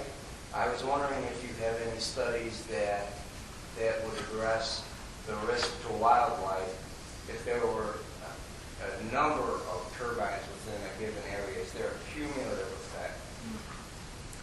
I mean, I think that the cumulative effect of wind turbines, that would be evaluated through what we were discussing earlier, like those post-construction monitoring studies that look at a whole project and the wildlife that occurred pre-project and post-project. And that's done in the monitoring phase. So typically there's a monitoring phase that's associated with a post-construction study, which evaluates whether or demonstrates the actual effects of the project on the wildlife. Yeah. So that is common practice. ERM does that type of work. And the results have been, again, very varied, depending on the species, depending on the project. Okay, so there are some where the risk to wildlife, if there are three in a given area, say within a half-mile area, versus just one within a half-mile area, that is more detrimental than just the one. It could be, yeah, yeah. I have to go a little bit differently because questions have come up, and I think that you'd be the person to ask this. Have you or your company studied the effects of turbines on animals found in an agricultural area other than wildlife? Well, ERM, we have not conducted such studies, but researchers have. The Bureau of Land Management and other federal entities have done some studies on the effects of wind projects and other developments that involve noise and vibration, some of the other effects that are associated with wind projects, on livestock, for instance, and domesticated species. And they have largely found that they've been unable to demonstrate a physiological detrimental effect on those species. Have any of those studies that you may be aware of involved horses? No, it's typically cattle is usually and chickens have been the species that have been assessed in the studies that I'm aware of. That's not to say that there aren't studies on horses, I'm just not.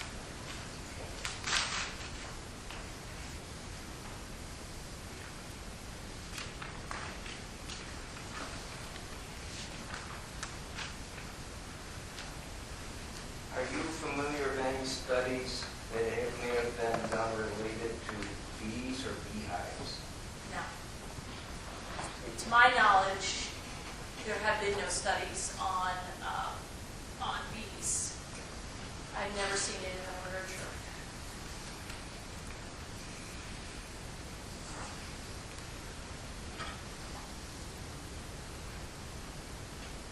Thank you so very much. That's all. Thank Thank you, Mr. Gelman. Rich Boris?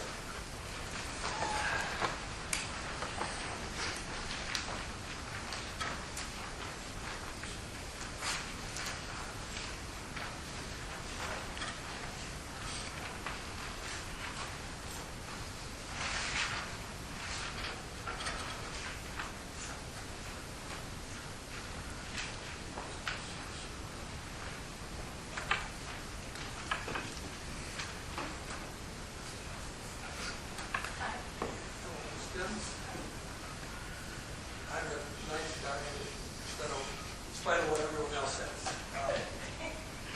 To your knowledge, have there been any studies on protected species relative to stray voltage within the ground? I don't, not to my knowledge, but it's not an area of my expertise, so I can't really answer that. Relative to high-frequency sound that is audible to the human ear, how far can that travel from wind turbines? I'm not sure how, that would be a question for a noise expert.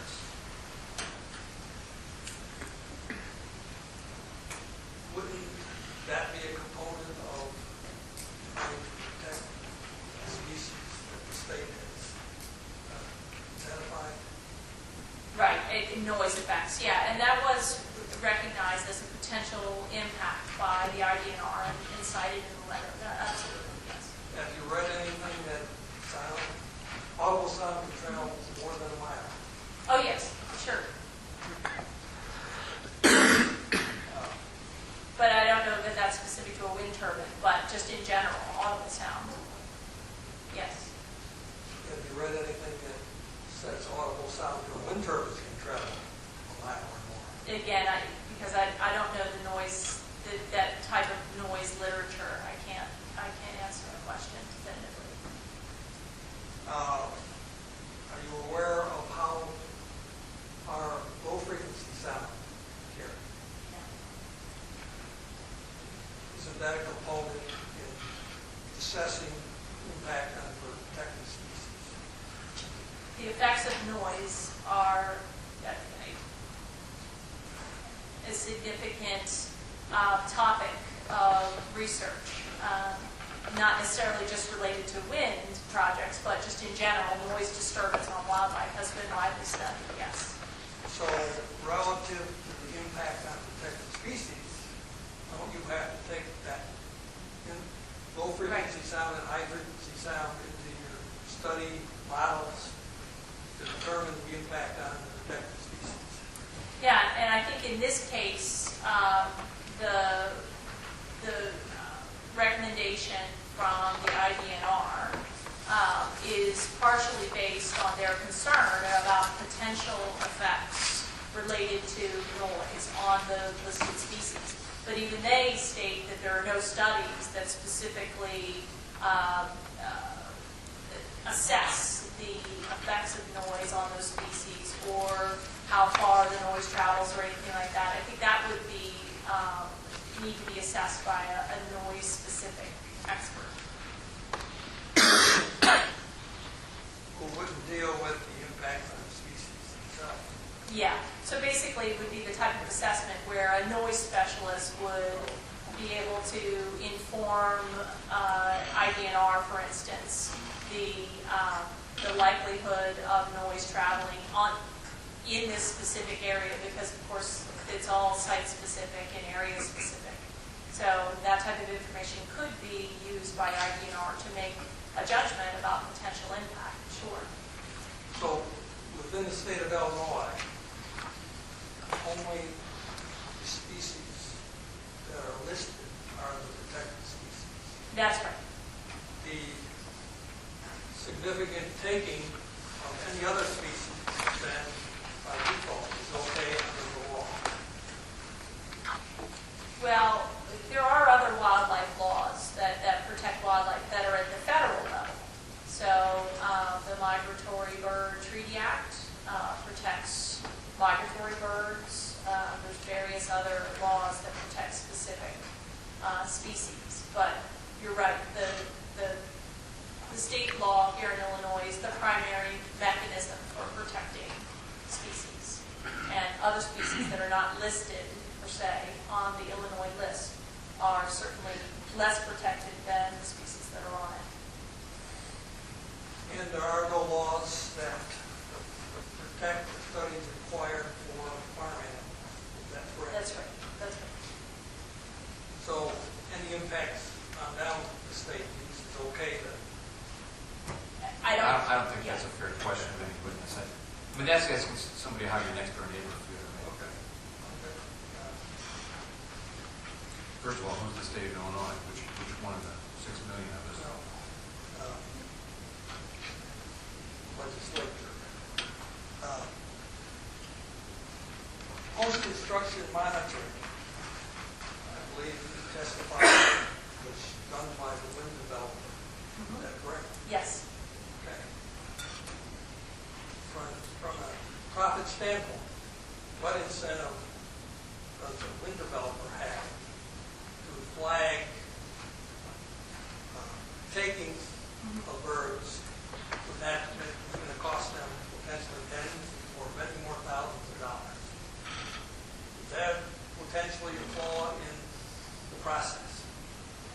Well, I mean, as part of the incidental take authorization process, there would be no monetary penalty, as you just described, if a project were to impact a listed individual, species of an individual of a listed species. But through any monitoring process or any typical permit approval process, there is regulatory oversight of the monitoring. There's yearly reporting requirements, and typically there is a clause built into the permit stating that state wildlife agency personnel can visit the site and do random checks and other things like that that are built in to provide some kind of mechanism for oversight. What I find in the state of Illinois, because of budget cutbacks, that inspection is largely non-existent. So it falls on the wind developer, who perhaps has an incentive, if there's, say, hundreds of bands killed, they're not protected species, and some are, they're all the same. Is that a question? I think, I think you're getting a little beyond her expertise in what the question is. presented as an expert in what budgetary or agency constraints the state of Illinois has. Okay, right. My question was centering on the incentive wind developers have on reporting takings of species protected and unprotected. And that Right, that well, appears to be a potential flaw in the Right. system. Would you agree? right, well, I think the incentive is that if problems were identified through random checks by the state or by local community members stating that they found species, the state checks it out, confirms that it's happening, it's not being reported by the developer, then there's potential permit revocation, there's potential ramifications of not reporting listed species take. Absolutely, and that's written in the law. Yeah, so, Okay, thank you, Mr. Yeah. Chairman. That's all the questions I have. Thank you, sir. Marie DeSummer. Stephen Rotary. I don't have anything at this time. Thank you. Edward Gertis.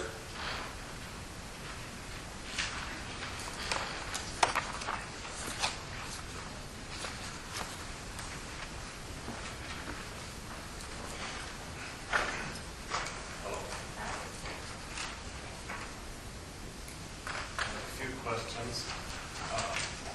Your survey did not include eagles, did it? well, yeah, it did. It covered all bird species. Yeah. What are DNR recommendations as far as all eagles? They didn't have any specific recommendations for eagles. There's no setbacks from nesting areas, or does the federal government have any special setbacks? No, actually, the bald eagle has been delisted from federal regulations, so they no longer have any regulating authority or recommendations for So setbacks. there's nothing, Right. because you're maybe not aware, but there is a nesting area on the Green River. Okay. You're telling her things again. Just ask. Somebody really mad or? Does that mean I don't think so. I don't think maybe it is. Very good. your pre-construction survey, is it correct then that you only assess the presence of endangered species and you really don't consider the effects of the wind farm, correct? The pre-construction survey, that's right. The purpose of it is to document existing conditions, that's right, and not to make a judgment of impact, that's right. And did you do a general environmental assessment of the area? Do you mean just for general habitat conditions? Yes. And yes, that was part of both the herpetological study and the bird and bat studies. That's typically the first step in any type of study like that. Back to the eagles quickly, did your survey find any eagles in the area? They did. The study identified several eagles particularly during the migratory surveys done in spring and fall. Eagles are known to occur throughout this area. They migrate in a very broad swath locally. So yeah, they were observed. I think they were observed in the breeding season as well. No concentrations, but they definitely were observed. Yeah. And you were hired by Main Street to do this study? Well, personally, I was hired to provide this testimony in lieu of my colleague who's been managing this project for several years, who's just had a baby, so she couldn't be here today. Does Main Street pay you then for your appearance here? Pays ERM, who pays me. That's all I have. Thank you. I've had difficulty with this name all along. I think it's Jose Wayne or Ware. Bob Logan.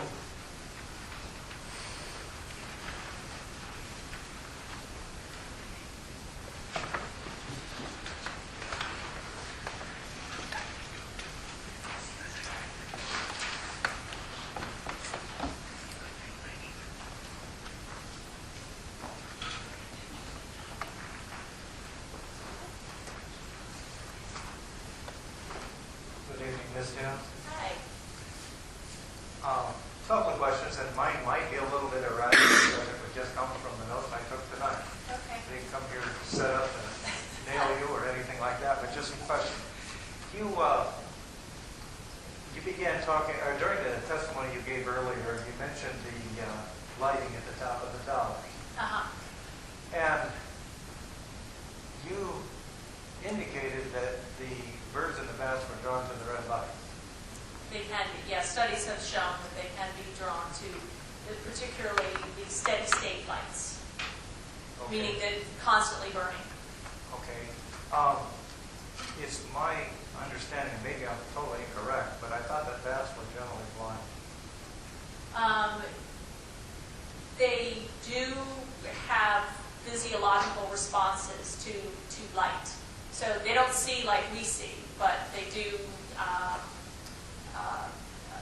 detect different types of light, particularly flashing light versus steady light.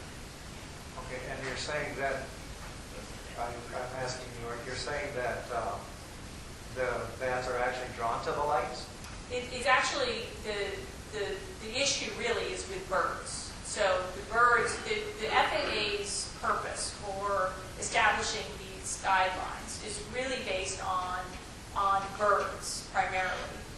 Bats are also discussed in this context because they move at night, like the birds are moving at night. So that's why they're kind of talked about in the same reference. But the birds are the ones that are significantly impacted. Now, let me ask you again. I think you mentioned maybe you had some studies in insect studies. Yeah. Do the bats follow the insects to the lights? Yes, they can. Absolutely, sure. All right. Also, isn't it true that the danger to the bats isn't just collision with the blades? That's right. Oh, yeah.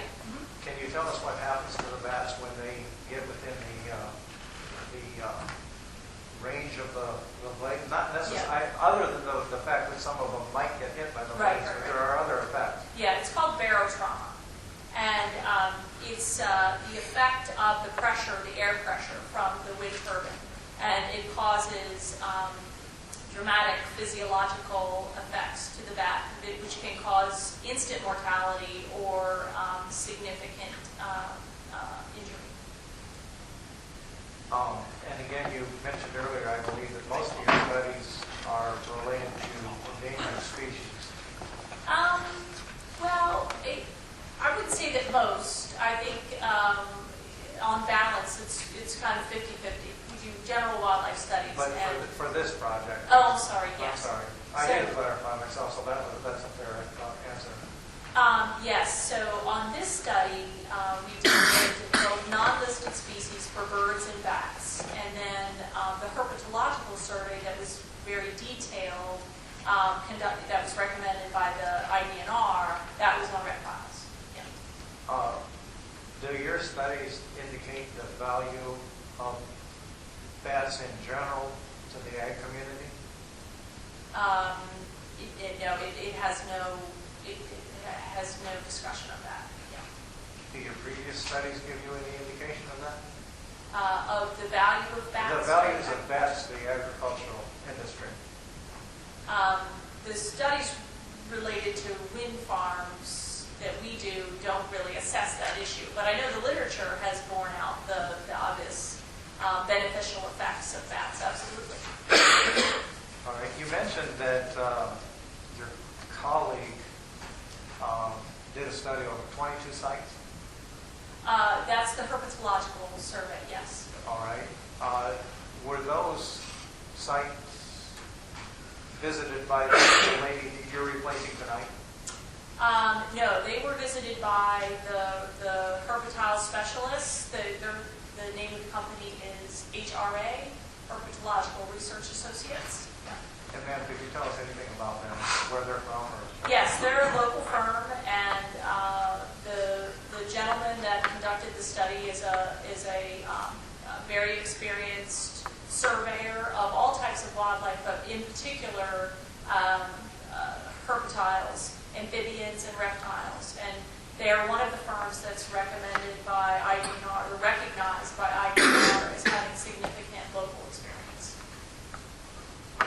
tell us at all how one of those studies is done? The reason I'm asking is because you had 22 sites. I guess I would like to know over what period of time did those studies take place? Right.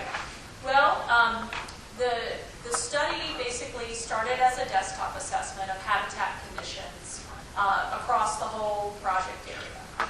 And then because we know we had target species, so we knew what the habitat conditions or the habitat requirements are for those species. So we identified at the desktop level potential sites where these species were likely to occur based on habitat conditions. And then that information was shared with IDNR. And then IDNR came back with a few recommendations of additional sites where they thought, based on historical data that the state has, that these species might occur. So from that, the 22 sites were established. And then there were several different methodologies used during the actual survey. There were transects walked by the surveyors, looking on the ground, looking underneath cover where these species are known to hide, looking in the potential habitat niches where these species are likely to be present. And then there were dogs used as well, dogs that are trained to track the scent of the species in question, and they collect those species and bring them back to their handler, and then they're identified in hand. Okay. You mentioned that they used the Massachusetts grassland as like a scientific control. Which of those, I think you mentioned that the ornate box turtle was found there. Right. Is that the only one of those species found there? During the survey, that is correct. Well, there were other non-targeted species. There were a lot of other reptiles and amphibians found. Okay. Again, maybe going back to the question, and I didn't maybe ask it directly, but with the 22 studies, like how much time is spent in each one of those sites? I couldn't answer that question very precisely. I know the survey period was, I believe, within a week that all the surveys were conducted of the 22 sites. So I don't know exactly how much time was spent. However, I do know that the surveys employed what they call a time-constrained search methodology, which means that they spend the same amount of time doing active searches at every one of the sites so that you don't get biased information. You can do a direct comparison. All right. You also said you were familiar with the letter from the IDNR, Mr. Yang.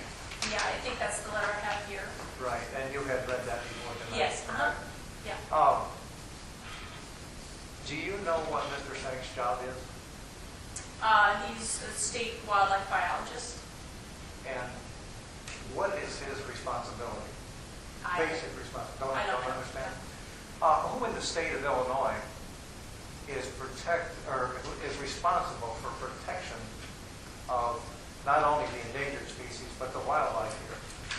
It would be under the purview of IDNR. So they have a vested interest, basically, in what happens anywhere, right? That question. Well, Think of what you just asked. They have a vested interest in what happens anywhere. in the state of Illinois. They have a vested interest in what happens with regard to wildlife in the state of Illinois. Is that fair? That's a better rendering of the question than I wish to ask. Presumably, yes. All right. The reason I ask is Mr. Shank is basically responsible for reviewing wind farms all over, or has experience all over the state as far as you understand, right? I have absolutely no idea. Well, you do know that in this letter he refers to the Big Sky Wind project. Right. Right, so you know that he has done some review there. Right. But as a governing body, who would other governing officials look to? You said you work for U.S. Fish and Wildlife? I did, yes. Yes. No, I understand you don't now. Right. But you did work for them, right? Right. And do not lesser governing bodies look to higher governing bodies for guidance on issues like this? Yes. Right, and so a governing body here probably, basically too, isn't it understood that the state and federal government are basically unbiased too in their analysis of conditions, environmental conditions? I mean, the U.S. Fish and Wildlife just republished 2012 their guidelines. Right. That was supposed to be basically a factual, unbiased study, Right. Right. And would not Mr. Shank have basically that same type of responsibility to give an unbiased, informed, unbiased recollection or recommendation? One could assume that that would be his responsibility, yes, but I have no Now, I'm direct not knowledge. asking you to declare, because you mentioned, Yeah. I think you don't actually know him, so I'm not asking for personal reference. Right. Now, you had mentioned that the ornate box turtle travels much farther than the half mile. It could, yes. Right. Yeah. Right, but then would it be fair to say that in protecting it within the identified preservation areas, that it could get outside of those areas, and it can go outside that half mile area, or a mile, or a quarter Right, mile, or whatever. It could do that. The truth of it is, well, I'm not going to do that because that's telling you something. But the evidence of the ornate box turtle is not limited to the protected areas. Is that correct? That's right. They've been documented Right. outside that area. Right, and so the limitations that were being asked for there were just, would they not be simply an effort to protect those that are within that area? Yes. Okay.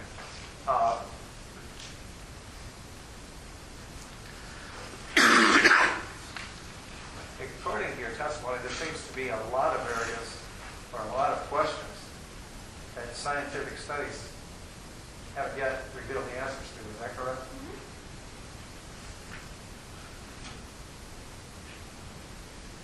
Do you know when, before 2012, the U.S. Fish and Wildlife Service last released wind farm conditions? I believe the last version of the guidelines was produced maybe in 2006. I'm not sure, though. I can't remember. It was a little earlier. Okay, 2001? Three. Okay, 2003. I just wondered, Yeah. having Yeah. worked with them, I didn't know when you worked with them. Yeah. Why did they revise them in 2012? Well, because of the state of science and because there's more and more wind projects being developed and there's been more and more studies conducted over time, and they wanted to basically update the state of the science and collect what's available and identify what questions really need to be answered in the future by the scientific community. Are you aware that the wind industry in the United States lags behind the world wind industry by probably 30 to 40 years? No. You had mentioned earlier some international exchange of information, maybe through literature. All right. Are you familiar with any of the international literature that would address some of these issues we discussed tonight? No. You mentioned that the wind developers would have the responsibility of post-construction studies. At what point, how much impact, and again, this is an opinion, but how much impact would an after-the-fact study have to reveal to cause say, a stoppage of the wind farm?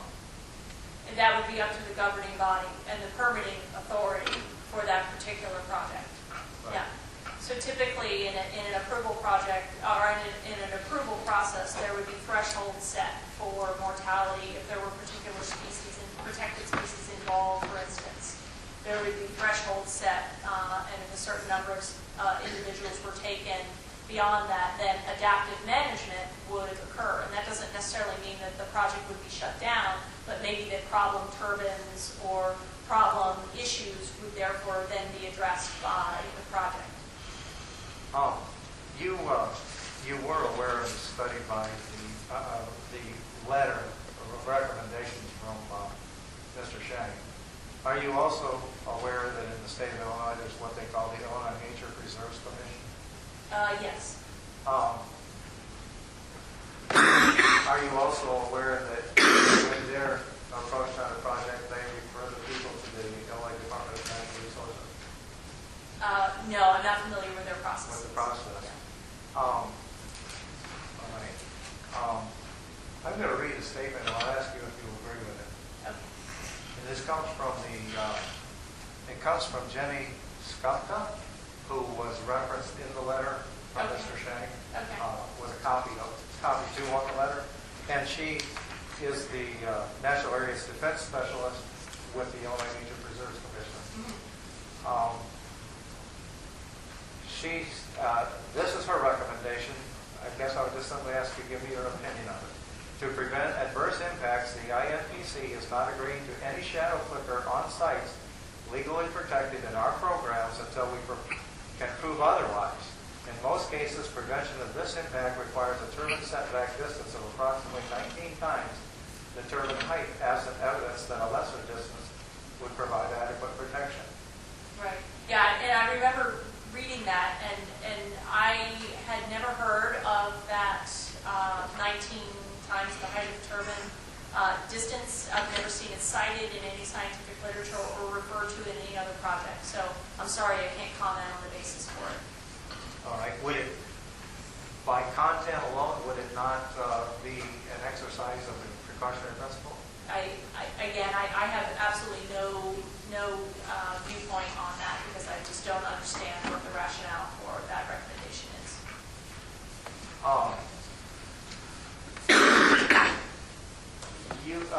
We've mentioned the fact that there are very few studies available to confirm much of any of them, and that will actually confirm scientific studies that will actually confirm any aspect of this. Is that correct?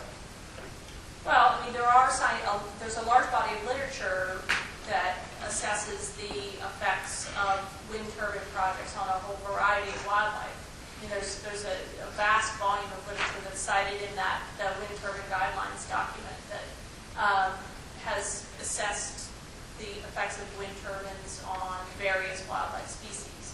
So, yes, there is a large body of literature on that.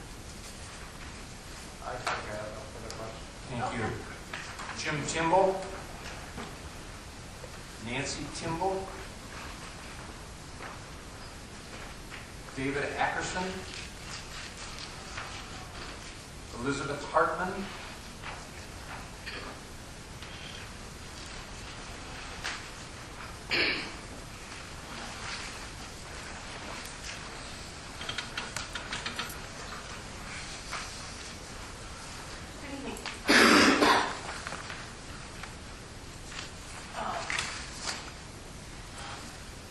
You said the heat and the drought this year could have affected finding some of these species.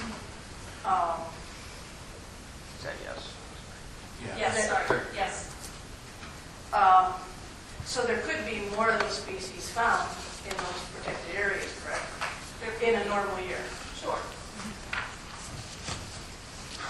But I think it's important to point out that the survey didn't only look at detection of individuals, detection of the four specific species. It also looked at the probability that habitat for those species occurs at those 22 survey sites. And the study demonstrated that habitat conditions were visible. So potential habitat conditions, even given the drought and the heat, were still visible. The topography, which would demonstrate that a wetland would be there if there were hydrologic conditions to support that. Remnants of wetland vegetation species still persevered through the drought, etc., where they could tell whether a wetland was present, even though it appeared dry at the time. So the results of the survey stated that while individuals might not have been observed at the peak detection level that would be expected during a survey that would be conducted under prime conditions, but that the habitat conditions were fully visible. At all 22 sites. Yes. You did reference that there were eagles in the area, I noted before in your testimony, correct? Yeah. If the turbines were constructed, would they have an effect on the possible future nesting of eagles in the area? Or do you think they would have no effect on possible future nesting of bald eagles? I don't know, because I don't know the habitat conditions enough to say whether there's suitable habitat within a close proximity of a turbine. Because I'm not familiar with the landscape and habitat conditions, I can't render an opinion.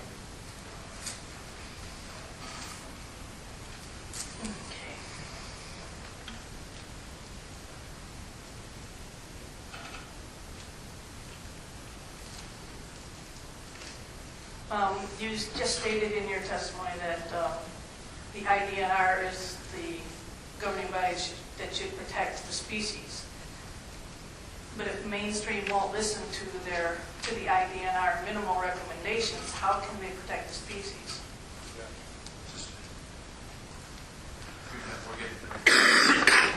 This witness was presented as somebody, an expert in certain biological functions.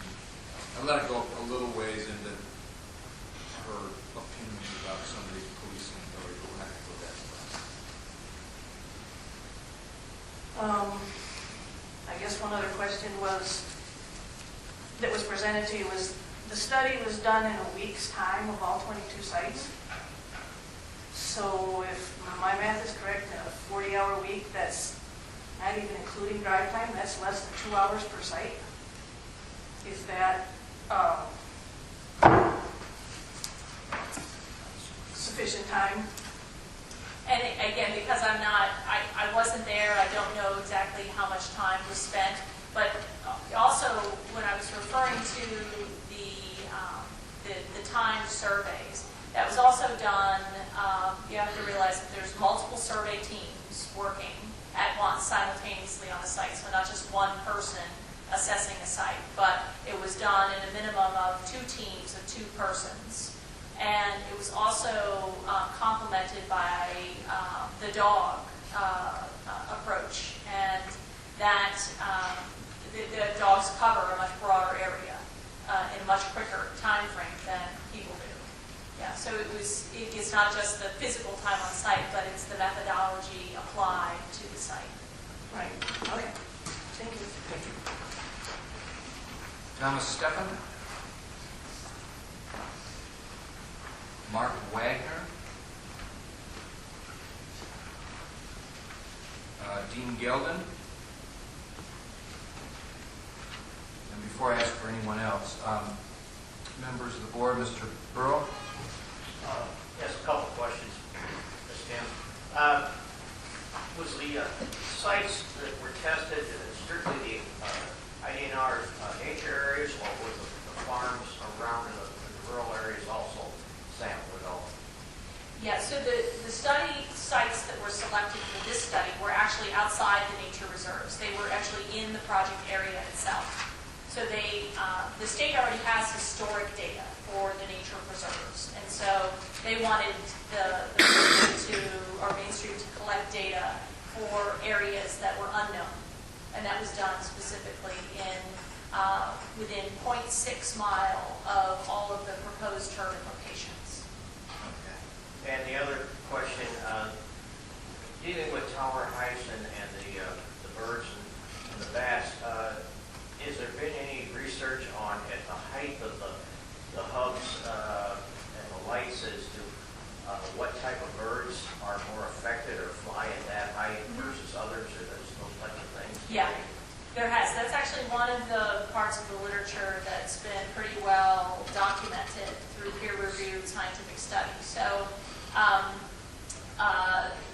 basically different groups of birds, types of birds, migrate and fly at different altitudes. And So, yes, that's a distinct body of literature that is pretty well established. So are you interested in a particular species or just in general if that's been Well, documented? you just answered questions. Yeah, thank you. That's- Okay. Mr. Bolte? I have no question. Mr. Bassler? I have no questions, they were. Okay, great. Mr. Pratt? No question. Mr. Forster? No question. All right. Other than the people whose names I've called and the board members, does anyone else have any questions? All right, thank you. You may step down. Thank you. Thanks, everybody. Mr. Chair, given the time, I'd recommend that you, at this point, continue the meeting until the next scheduled date. Hearing. Thank you. Judge, before Absolutely. Well, wait a minute. finish, Okay, go ahead. I'm curious as to where we're headed tomorrow night and what witnesses are up, et cetera. Mr. Martin, Well, my expectation was where was that? Mr. Martin was on the stand, and he was just, this was an interruption. And so that will be the only witness tomorrow night is? Well, I don't know. I mean, It's relevant, my client has to pay me to be here. It's going to be public cross-examining him But only. I can't help that if they're done in half an hour, I'm going to look at Mr. Lee and say, next witness. And I'm asking if he's going to bring one. Well, that might. I'm not that I'm aware of. I don't have to wait for somebody else to bring tomorrow night. Because they are bringing other experts, is my understanding. If they're not coming tomorrow night, I probably will tell my client I shouldn't be here. So, I understand the problem. I'm just not going to tell you that because your client's paying you, because we're done in half an hour, I'm going to. I just needed some clarification as to what was going on. Thank you. Okay, thank you. Then this evening, we entertain a motion to continue the hearings for tomorrow evening, same place, same time. We found